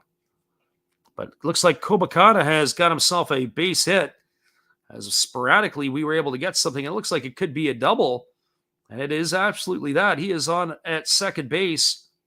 That is going to bring up the catcher, Simatani, with a chance for the Eagles to walk it off here in the 9th inning. So hopefully the feed stays around long enough for us to be able to tell you what happens. So Kobakata aboard with a 2-out double, and Simatani at the plate, as this is his first at bat of the evening. And the right-hander rests to the set position. He checks the runner Kobakata at second, and now he kicks and delivers. It's to first, and that is going to do it, as that is going to retire Simatani for the 3rd out of the inning. It goes as a ground out, 1-3. That is going to be the 3rd out. So we're going to the 10th inning, everybody. It is a 2-2 ball game. I can tell you this much. We got our feedback, but it is definitely looking like it is going to be a bit of a problem. We'll be right back in just a few.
Welcome back, everybody. Well, I guess some feed is better than no feed, and it's certainly a foggy one at best.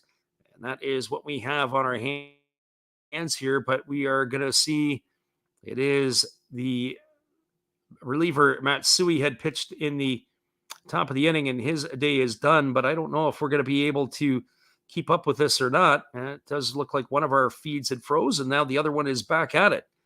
So that looks like where we are, as it does appear that we are going to have a pitching change as coming to bat or slated to come to bat in the half inning. It would appear it's going to be the 2, 3, and 4 hitters coming to bat for the Hokkaido Nippon-Ham fighters. They are out giving the field a bit of a manicure as we are going to the top of the 10th. So almost another one of those little half times as we see in the ball game.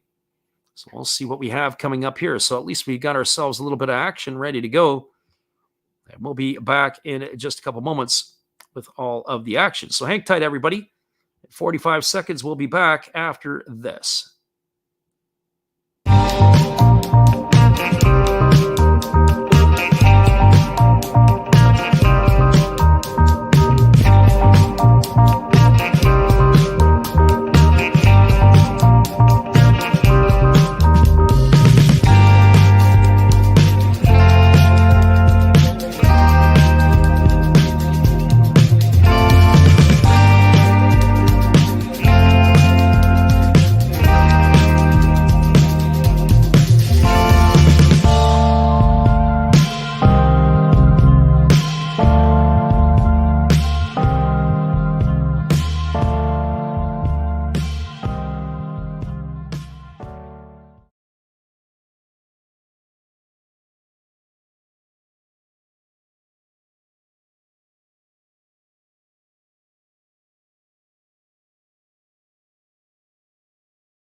Welcome back, everybody. We are going to the top of the 10th inning, and it is going to be a reliever coming into the ball game for the Tohoku Rakuten Golden Eagles. Not a easy last couple innings. And by the looks of it, it looks like we might as well be watching a black and white TV, because certainly that is about what we have left on this one here. We do have a reliever coming into the ball game, as it is a right-handed pitcher coming in for the Tohoku Rakuten Golden Eagles. This is going to be number 72, and that is the rookie. This is Miyamori, who is taking over in relief. For Miyamori, he is yet to allow a earned run. This is a rookie who has worked in 22 ball games. He's pitched 20 innings. He's allowed 6 hits. He's walked 9 and struck out 23.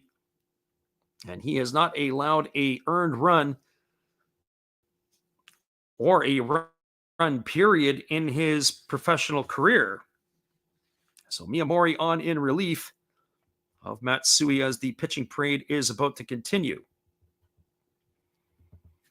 And as we said before, and we lost our feed there, I believe it was Nakajima who had ended the inning. So by my books, it's going to be Imagawa, Kondo, and Kiyomiya to come to bat here. Maybe that's why they had put the feed out. They didn't want to see what had transpired in those last innings. It was probably ugly offensively for the eyes for everyone to see. So here we go. Here comes the first pitch from the right-hander Miyamori, who kicks and delivers. It's a fastball that misses upstairs for ball one, and the count is 1-0.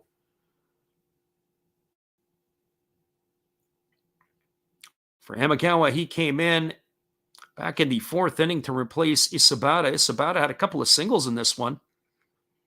And since entering the game, he is 0 for 1 and a walk. And there's a breaking ball that drops in for a called strike. And the count is 1 ball and 1 strike. So I do appreciate everybody who stays with us or has stayed with us tonight, as we had that little rough patch where we lost all the feeds. But as I said, that wasn't us. That had to be everything else. Here comes the next offering here by the right-hander Miyamori, as he leans in and gets the sign from Sumitani. And now he works to the set position. He now kicks, and he delivers. It's a breaking ball that catches the outside corner, and the count is now 1-2. So 1 ball and 2 strikes. I was going to say, what a terrible way. We're already at 3.5 hours. We've had some marathon games. I know a few people were in here earlier and have tapped out, but we've had some absolute marathon games in the last couple of weeks in the NPB. 4.5, 5 hour affairs almost. And here comes the 1-2 pitch. There's a fastball that misses outside, and the count is now 2-2. Kind of reminds me of a New York Yankee Boston Red Sox battle where when you're doing the games, it just goes on and on forever. You say, I can't take it anymore. I don't know how the Red Sox and Yankee fans can put up with that. So 2 balls and 2 strikes as the right-hander kicks, and he delivers. It's a fastball that misses inside, and the count is now 3-2. So 3 balls and 2 strikes. See the right-hander Miyamori ready to go again, but now time has been called as the batter Imagawa has stepped out asking for time. So 3 balls and 2 strikes it is. And he kicks and delivers, does Miyamori. It's a breaking ball swung on, and it is swung on, and it's going to reach center field on a hop right to the center fielder Tatsumi. A nice piece of hitting there by Imagawa. He stayed inside the ball and was able to shorten it up and go the other way with it. It was a breaking ball that he inside outed over the head of the second baseman, and he is aboard with a single. That's going to bring up Kensuke Kondo. And just as it brings Kondo to the plate, you guys can pretty much guess what happens next. Everything is locked up yet again here between the Fighters and the Eagles, but now we're back again. We're back in business. I'm a little bit nervous there. I thought we would have lost the feed again. So here we go. Let's try to get through this one if we can. Kondo steps up to the plate. He is tonight officially 1 for 2. He's got a double in 2 trips. He's walked a couple of times. And I have a feeling we're going to be in for a nail biter, not just with the finish, but all the rest of that stuff. Our friend Rauer comes in and wants to know there's nobody out here in the 10th inning as a fastball misses down for ball 1, and the count is 1-0. So 1 ball and no strikes to Kondo. The runner at first is Imagawa, as he led off the inning with a base hit single. You certainly in this spot don't want to take the bat out of Kondo's hands. He's been one of your best hitters recently, but he does square to bunt. He does take a breaking ball inside for a called strike, and the count is 1-1. So the big boss is flashing the bunt sign over here, and that is exactly what he has wanted his best hitter to do. So 1 ball and 1 strike to Kensuke Kondo. Your designated hitter is in the lineup to hit. Yeah, they have got him there to bunt. They throw over to first base, and that ball was almost thrown away. A nice play by Suzuki to crawl up the ladder to haul that one in. As diving back in time was Imagawa. What an inopportune time it would be here for the right-hander Miyamori to give up any type of runs. As we said, the rookie right-hander is not allowed a run at all this year yet. So 1 ball and 1 strike. He works set to the belt, and now he delivers. There's a fastball that misses down and away, and the count is now 2-1. So 2 balls and 1 strike to Kondo. Probably a good decision. Let's not have Kondo bunt in this spot, as he is your best hitter. You got all kinds of other guys in your order that are batting sub 250, or for that matter, sub 220. But the guy who's batting 300, you give him the bunt sign. Well, he did do what he was told, as there's a breaking ball that misses down, and the count is now 3 balls and 1 strike. That's a head scratcher. I remember years ago, there was a fella that was involved in baseball in a pretty good program in Tecumseh, Ontario, and they said when he was in the Canadian Championships, he had his runners at first and second, and he bunted his 3-hole hitter to move the guys over to second and third, and then his 4-hole hitter was walked to load the bases. They grounded into a double play. There's a breaking ball taken for a called strike. The count is now 3-2. So not only did you take the bat out of your 3-hole hitter's hands, you took it out of your 4-hole hitter's hand as well. He said he'd never make that mistake again. So 3 balls and 2 strikes to Kondo. As the right-hander Miyamori gets the sign from his catcher Simitani, and he now works set at the belt. And here comes the 3-2 offering. He kicks and delivers. It's a fastball swung on, and Kondo has fouled it off his foot. And he's going to hop around there. The runner, Imagawa, was in motion. As we get a look at the replay, that one there fouled off right below the padding. Looks like he's got a shin guard underneath his pants. That one was right off the top of the foot in the ankle area. So 3 balls and 2 strikes to Kondo. And if you've ever fouled a 90-mile-an-hour fastball off of your foot, it hurts big time. So 3 balls and 2 strikes, as we're going to do the payoff pitch once again. Right-hander Miyamori holds set. And now he kicks and fires. It's a split finger pitch that is swung on and fouled away, and the count remains at 3-2. So 3 balls and 2 strikes. Kondo still limping around after that foul ball off his shin. Our friend Sean Palmer says, do the Japanese start extra innings with the runner on second base? Nope, they don't. What they do is they only play 12. So we are in the top of the 10th inning. So you got 3 innings to try to get yourself a run, or else this game will be over. And there's a fastball swung on and fouled away. Ball was belted down the right field line. It's going to reach the seats. The count remains at 3-2. So why not have extra baseball at this time? I mean, all the other games are going to be getting underway in about 25 minutes. This one here, you have to probably say the Japanese advertisers and their sponsors are probably doing a double fist pump as this one here is going on into the night. And there you go. You wouldn't believe it, but we just lost the feed. So 3 balls and 2 strikes, and the feed is cooked again. So whatever they have as a short, they need to be able to fix that short. Well, looks like we're back in business, maybe or maybe not. So we lost it at 3-2 to Kondo. That's exactly where it looks like this is going to be over here again. So we'll be back to what we're looking at here to see what we can do. It looks like that they still have the runner at first base. But it does not appear that we're going to be able to get this one back again. So we're back into where we were just a few moments ago. So we'll try to keep you updated as through our other means. As Miyamori is in a battle here with Kondo at 3 balls and 2 strikes.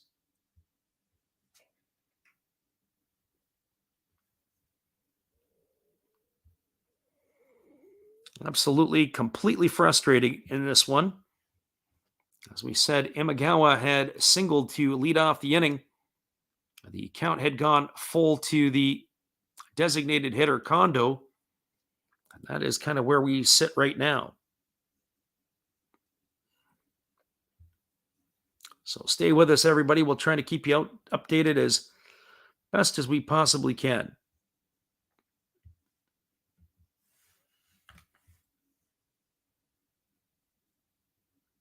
So that is the way it kind of works sometimes. And it says technology doesn't get in the way of this. Great if somebody had a Twitter feed going at the game. That would be pretty cool as well.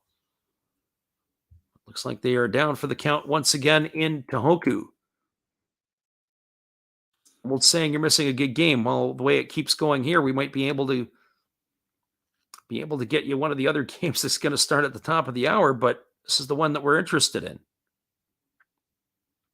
It's 3 balls and 2 strikes to Kondo, and as we wait on the update, even the stats site is also a bit down, and the NPB site isn't also giving us anything either. So it looks like that Kondo has got himself a base hit there, and I don't know if Tim can confirm for us, as that looks like they may have themselves something brewing here with a runners at first and second. And that's exactly what it is, as Kiyomiya's at the plate with a 1-1 count. So we don't have anything here further to report.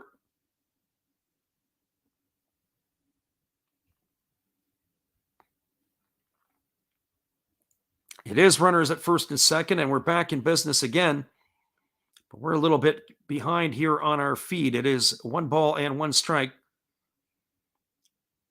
But we're going to catch up to you here. The first pitch that was delivered to Kiyomiya, he had squared the bunt, and he took it for a called strike.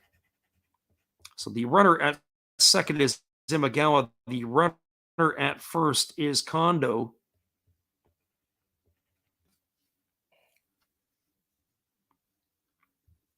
So we'll do whatever we possibly can. John Estrella, who's in the house here, asked the question. It depends on the sites there, John. Every spot is a little bit different. And just as our friend This Well Never Ends has given you exactly the response there. So we got the 1 ball and 1 strike up here now to Kiyomiya as the right-hander.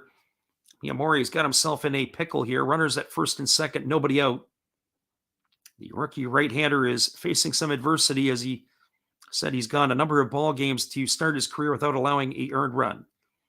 Squaring to bunt here is the batter Kiyomiya, and it is a fastball that misses down. It's now 2-1. So 2 balls and 1 strike.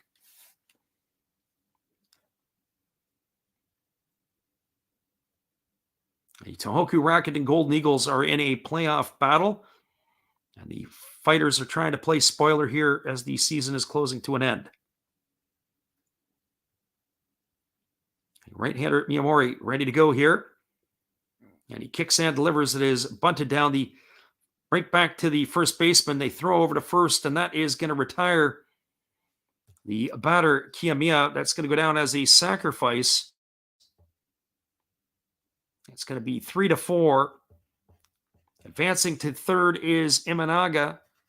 And advancing over to second is Kiyomiya, or is Kondo. And that'll bring up the shortstop Daigo Kamikawa Kabata. So the runners are at second and third with 1 gone. We have a conference on the mound as the pitching coach has come out to talk to his young right-hander here. And that is absolutely correct, because it is going to bring up Kamikawa Kabata to the plate with 1 gone here and runners at second and third.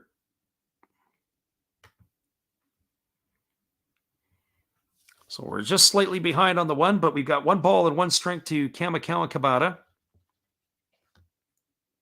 as the left-handed batter is waiting here on the offering from the righty Miyamori, who kicks and delivers. There's a fastball swung on. This ball is lined to left field. It's going to get down for a base hit. 1 run is in, and rounding third and holding at third is going to be Kondo, and that is going to put the Fighters up in a 3-2 lead, as they have now taken the lead here in the top of the 10th inning. A RBI single by Kamikawa Kabata has scored Imagawa from third. It advances Kondo over to third, and the Fighters still have something brewing here in the 10th inning. An RBI in the books for Kamikawa Kabata, and that is how it is looking right now, as it is a 1-0 scoreline. Or sorry, a 3-2 score line here. Jeez. Everything is all going crazy.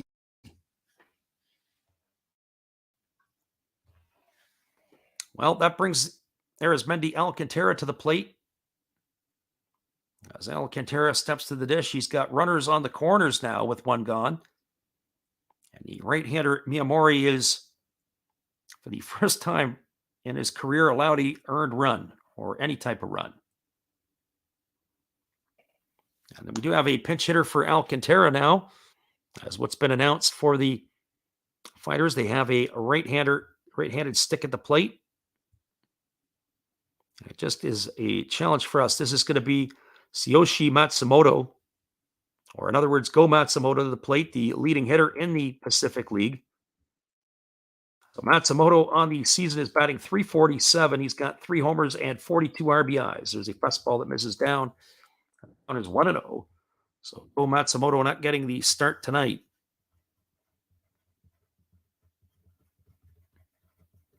So 1 ball and no strikes. As we've talked about before, the relievers, when they come into the game, they really work at a different tempo and a pace than what the starters do. And here comes the 1-0 pitch. As they kick and deliver, it's a fastball that's taken for a called strike. And heading over to second base and stealing it easily is Kamikawa Kabata. He's got himself a stolen base in the book. They didn't even draw a throw. So 1 ball and 1 strike to Matsumoto. So 2 ducks on the pond in scoring position. Now runners at second and third with 1 gone. And it is Kimura who waits his turn on deck. A base hit here would really blow this game apart. Here comes the 1-1 pitch. There's a breaking ball swung on it. It is grounded foul down the third base line. That runs the count now to 1-2 to Matsumoto. That probably takes the element of a potential bunt or a squeeze play away.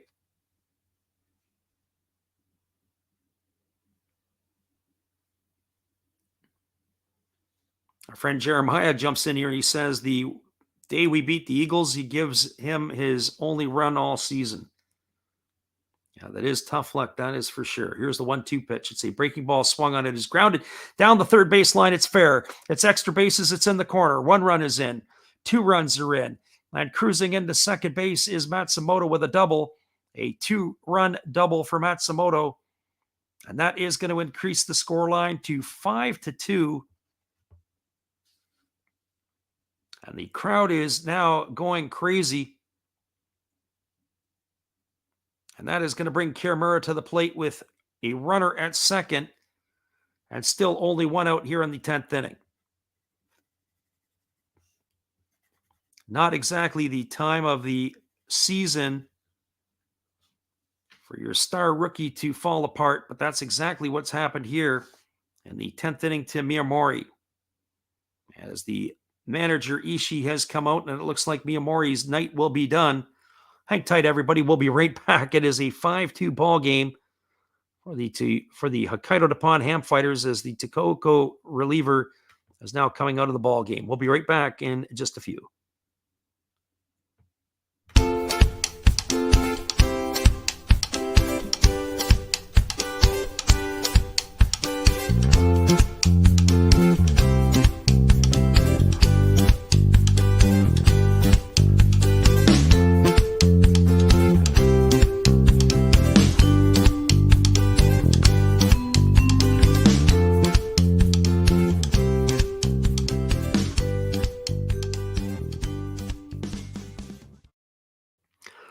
Well, welcome back, everybody. I appreciate you guys for sticking around with us tonight. Not an easy one after about the 8th inning, as the feeds have been all over the place, and maybe the blackout was intended because Tohoku didn't want their fans to see what the heck was going on, as they are again going to the bullpen, as it is going to be a right-hander coming in relief. This is going to be Nishigaki.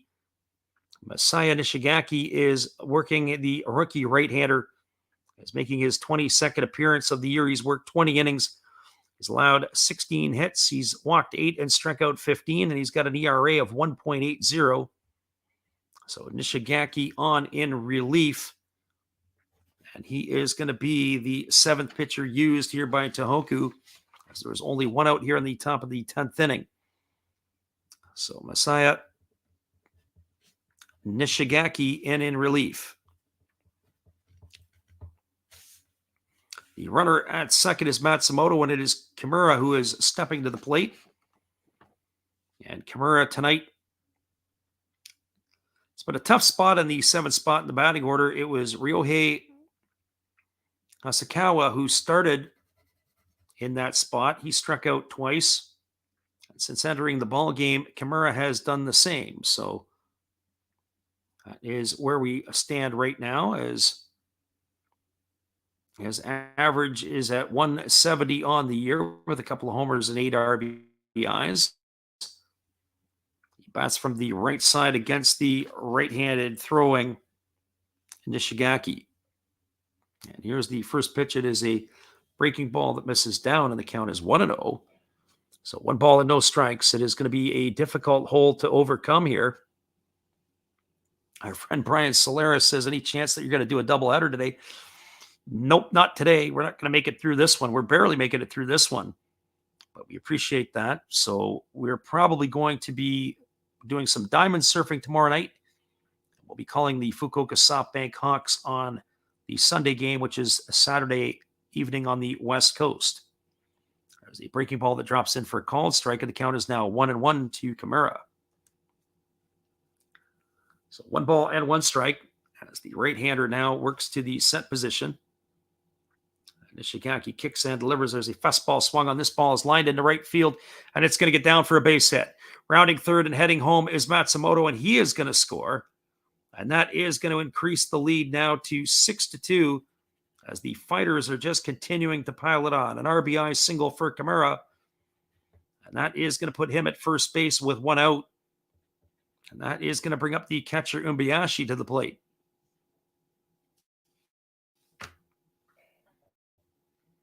So a 4-run lead here for the Fighters, now on the top of the 10th inning.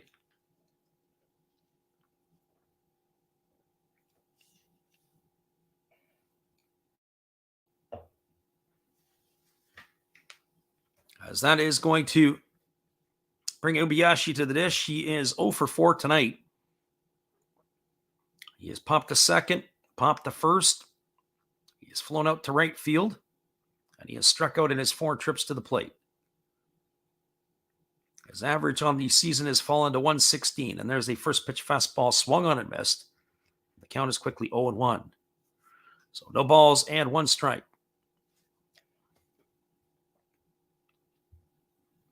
As we mentioned before, we do appreciate everybody who has bounced in here with us tonight and held in here with us. As we had a couple of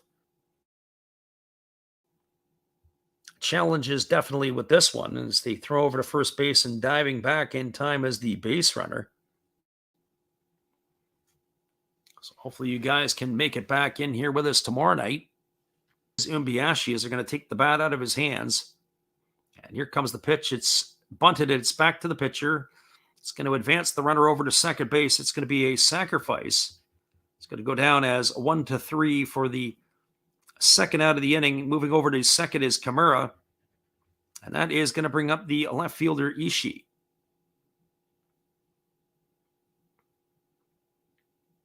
Well, for Ishii tonight, he is officially 1 for 3. He's got a single in 3 trips. He's also drawn a walk. So the Golden Eagles are going to have a lot of work to do in their half of the 10th inning if they are to try to get back into this one. And here comes the pitch. It is a fastball swung on and fouled away, and the count is 0-1. A friend of her earlier asked, is it rigged?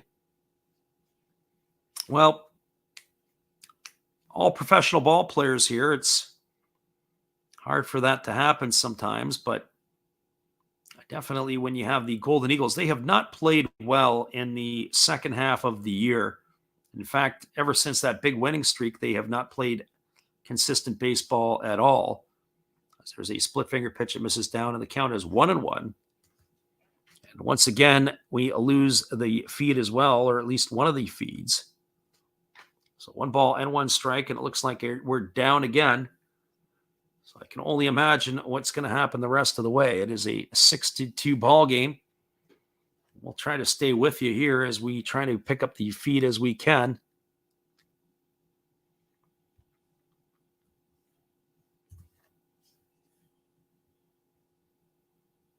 That's all we can try to do, is try to stay with you. And it looks like we are going to be in a situation where we're back to where we were a couple innings ago. We're going to be piecemealing it here with you. As we've got right now the runner at second. And it's no balls or 1 ball and 1 strike to Ishii. And everything is stalled out again. What do we got here is we're back to the action again as that ball is Looks like it was hit to Moji, and Moji made the play at third base, and that is going to do it. But there's been damage done, and lots of it in the inning. 4 runs in the inning on 5 hits. 4 runs and 5 hits here in the top of the 10th. There were no errors and 1 runner left aboard. We are now moving to the bottom of the 10th inning. And let's see if this is going to be able to stay with us here. We've got, or at least what I've got, it's going to be the top of the order. It'll be Yamazaki, Moji, and Asamura to come to bat. Hold tight, everybody. The bottom of the 10th is on its way. The Golden Eagles are down to their final 3 outs.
Well, everybody, we're moving to the bottom of the 10th inning. The Golden Eagles are down to their final 3 outs of this one. It'll be Yamazaki, Moji, and Asamura. And it is going to be Ishikawa who is coming in to try to wrap this up for the fighters.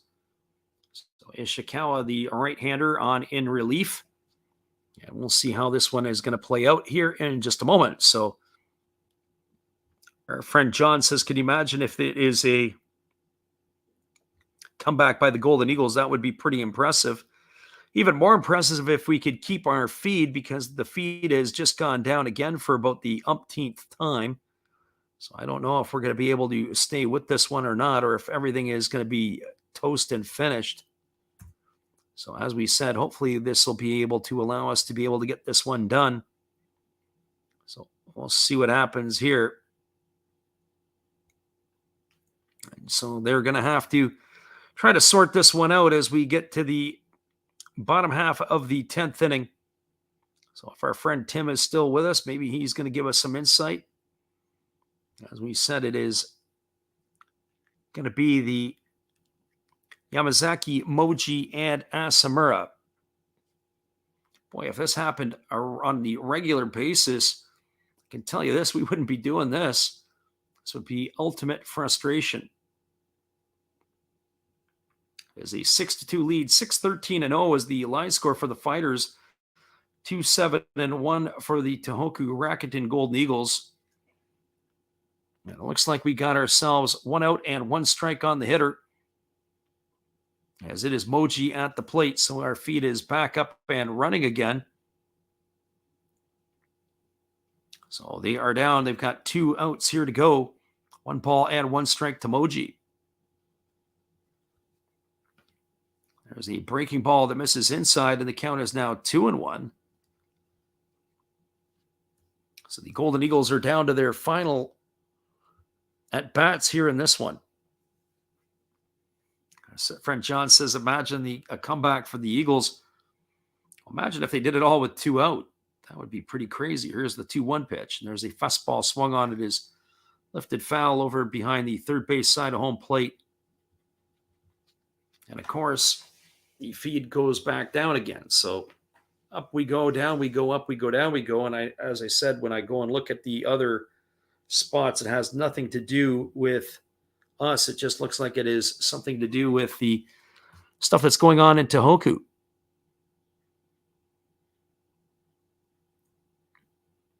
So Moji, as we said, is at the plate. Remember last year we had something similar early in the season. I really hope that they get it sorted out for the playoffs. Boy, that wouldn't be very good. People would be pretty upset about that, starting with yours truly. It's a 2-1 pitch coming to Moji, and he we said he swung and fouled that pitch off. That had even the count at 2-2, and that is where we stand with him. We'll try to keep us updated to that as we go. 2 balls and 2 strikes to Moji. After this one is done, our friend Brian Solera asked if we were going to stay around to do another one. Not tonight. Not the way this one is finished off. It's unfortunate because what a great ball game it was, and even through 8 innings to be able to make the call, it was fantastic. So as we said, we still have the 2-2 on Moji. We'll keep an eye on that here as we try to get any type of a record going from it. They just had the Yamazaki was a grounder to short as he was retired for the first out of the inning. And then everything else has kind of gone awry. I wonder if everything gets hooked in. Looks like it's 3 balls and 2 strikes now on Moji, as he is still hitting here in the bottom of the 10th inning. We just can't seem to get that other one back up and running again.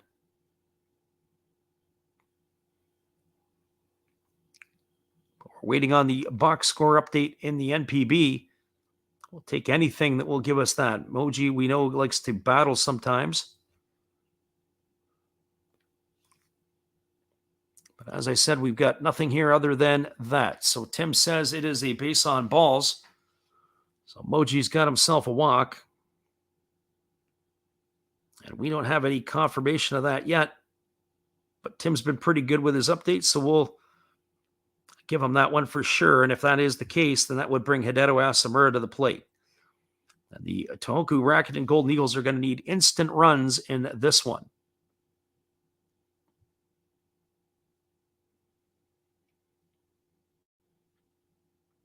But we still are waiting on any type of feed that we can get from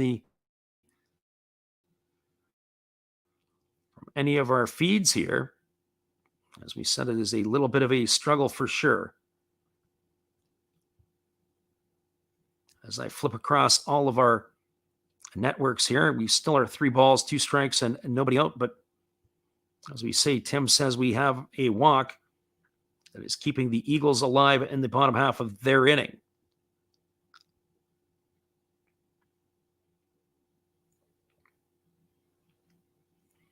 Well, it looks like there's back-to-back walks because Hideo Asamura has also walked. So there is still life here. So they got runners at first and second. And that's going to bring Hiroki Shimouchi to the plate. So Ishikawa has got himself into a difficulty here. Yamazaki, the first batter of the inning, grounded it short. Then Moji went to a 3-2 count. He walked, and Asamura was walked on 4 straight pitches. So runners at first and second with 1 gone, and Hiroki Shimouchi at the dish. What a crazy way this would be if this could end with a Golden Eagle walk-off. All those people who left early, well, you'd probably be wanting to walk back in. And that's exactly what it is, our friend. This will never ends. First and second with only the 1 gone. And we're hoping we can get something to come back up before this one is done, but it's sure not looking promising. Maybe they want to keep it off of the eyes of everybody that's out there, all the people that are gambling on this one. We can't be giving anybody information. But no feed, that is for sure. I've still got Moji at the plate and no other update on top of that. Even the hosted stats are a little bit down, but I can tell you this. All the other games across the NPB are now underway. And now it's runners at second and third with 1 out, so I don't know how they got there, if it was a wild pitch or not. So it is 1 ball and no strikes to Shimouchi, but that probably tells me that ball was in the dirt and was probably a wild pitch. So second and third with 1 gone in the 10th inning. It was double steal. That's crazy. A double steal, as Tim has pointed out. So runners at second and third. That is absolutely insane. I got to tell you that the pitcher is just one of those one there. Our friend John says, speak this one into a win in existence. Well, I guess we're all going to find out. Tim's got a little bit ahead of us as I think he said he's working the FanDuel information. As I said, I've got it on hosted, but we're not getting anything here.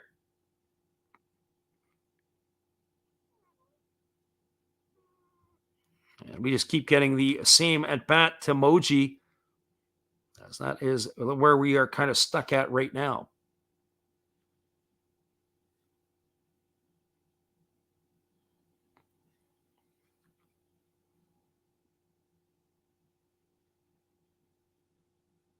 So we're still in that situation. We haven't got anything else other than runners at second and third with a 1-0 count on Hiroki Shimochi.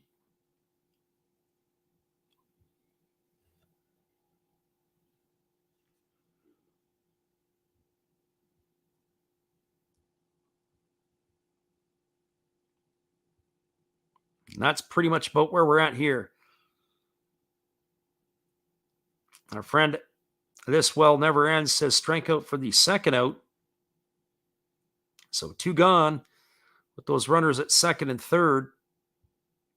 So Shimochi would have been retired on strikes. The latest update we had on it was a 1 ball and 2 strikes on Shimochi. But nothing further to that.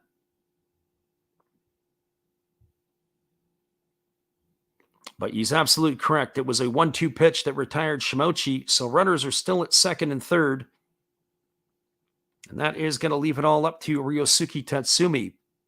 Well, Tatsumi homered earlier in the ball game. That was the second run of the game. Our friend says, or 17 Clipper says the Ham Fighters for the win. We haven't got that official yet. But then everything else is behind, so we'll see what happens here. So just a couple of reminders. We're going to do some diamond surfing tomorrow night. And then on the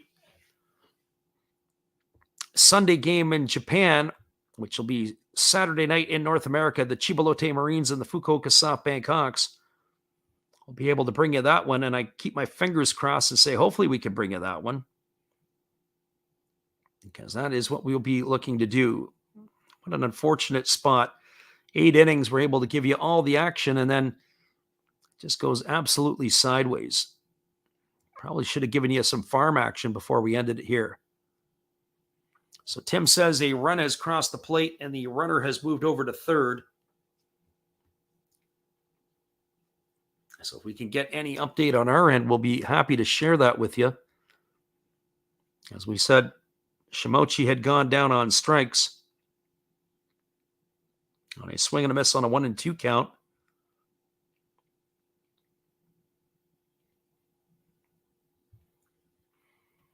But we're running a couple of different locations where we're looking at the games, and now it looks like it's a final score.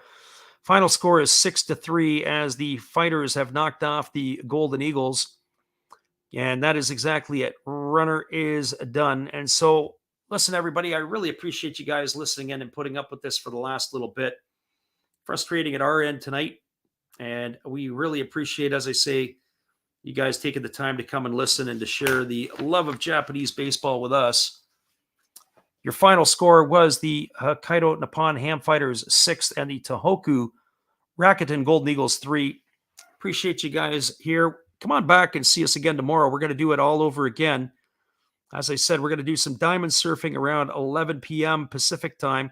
So we'll try to keep you updated on all the ball games that'll be underway at that point.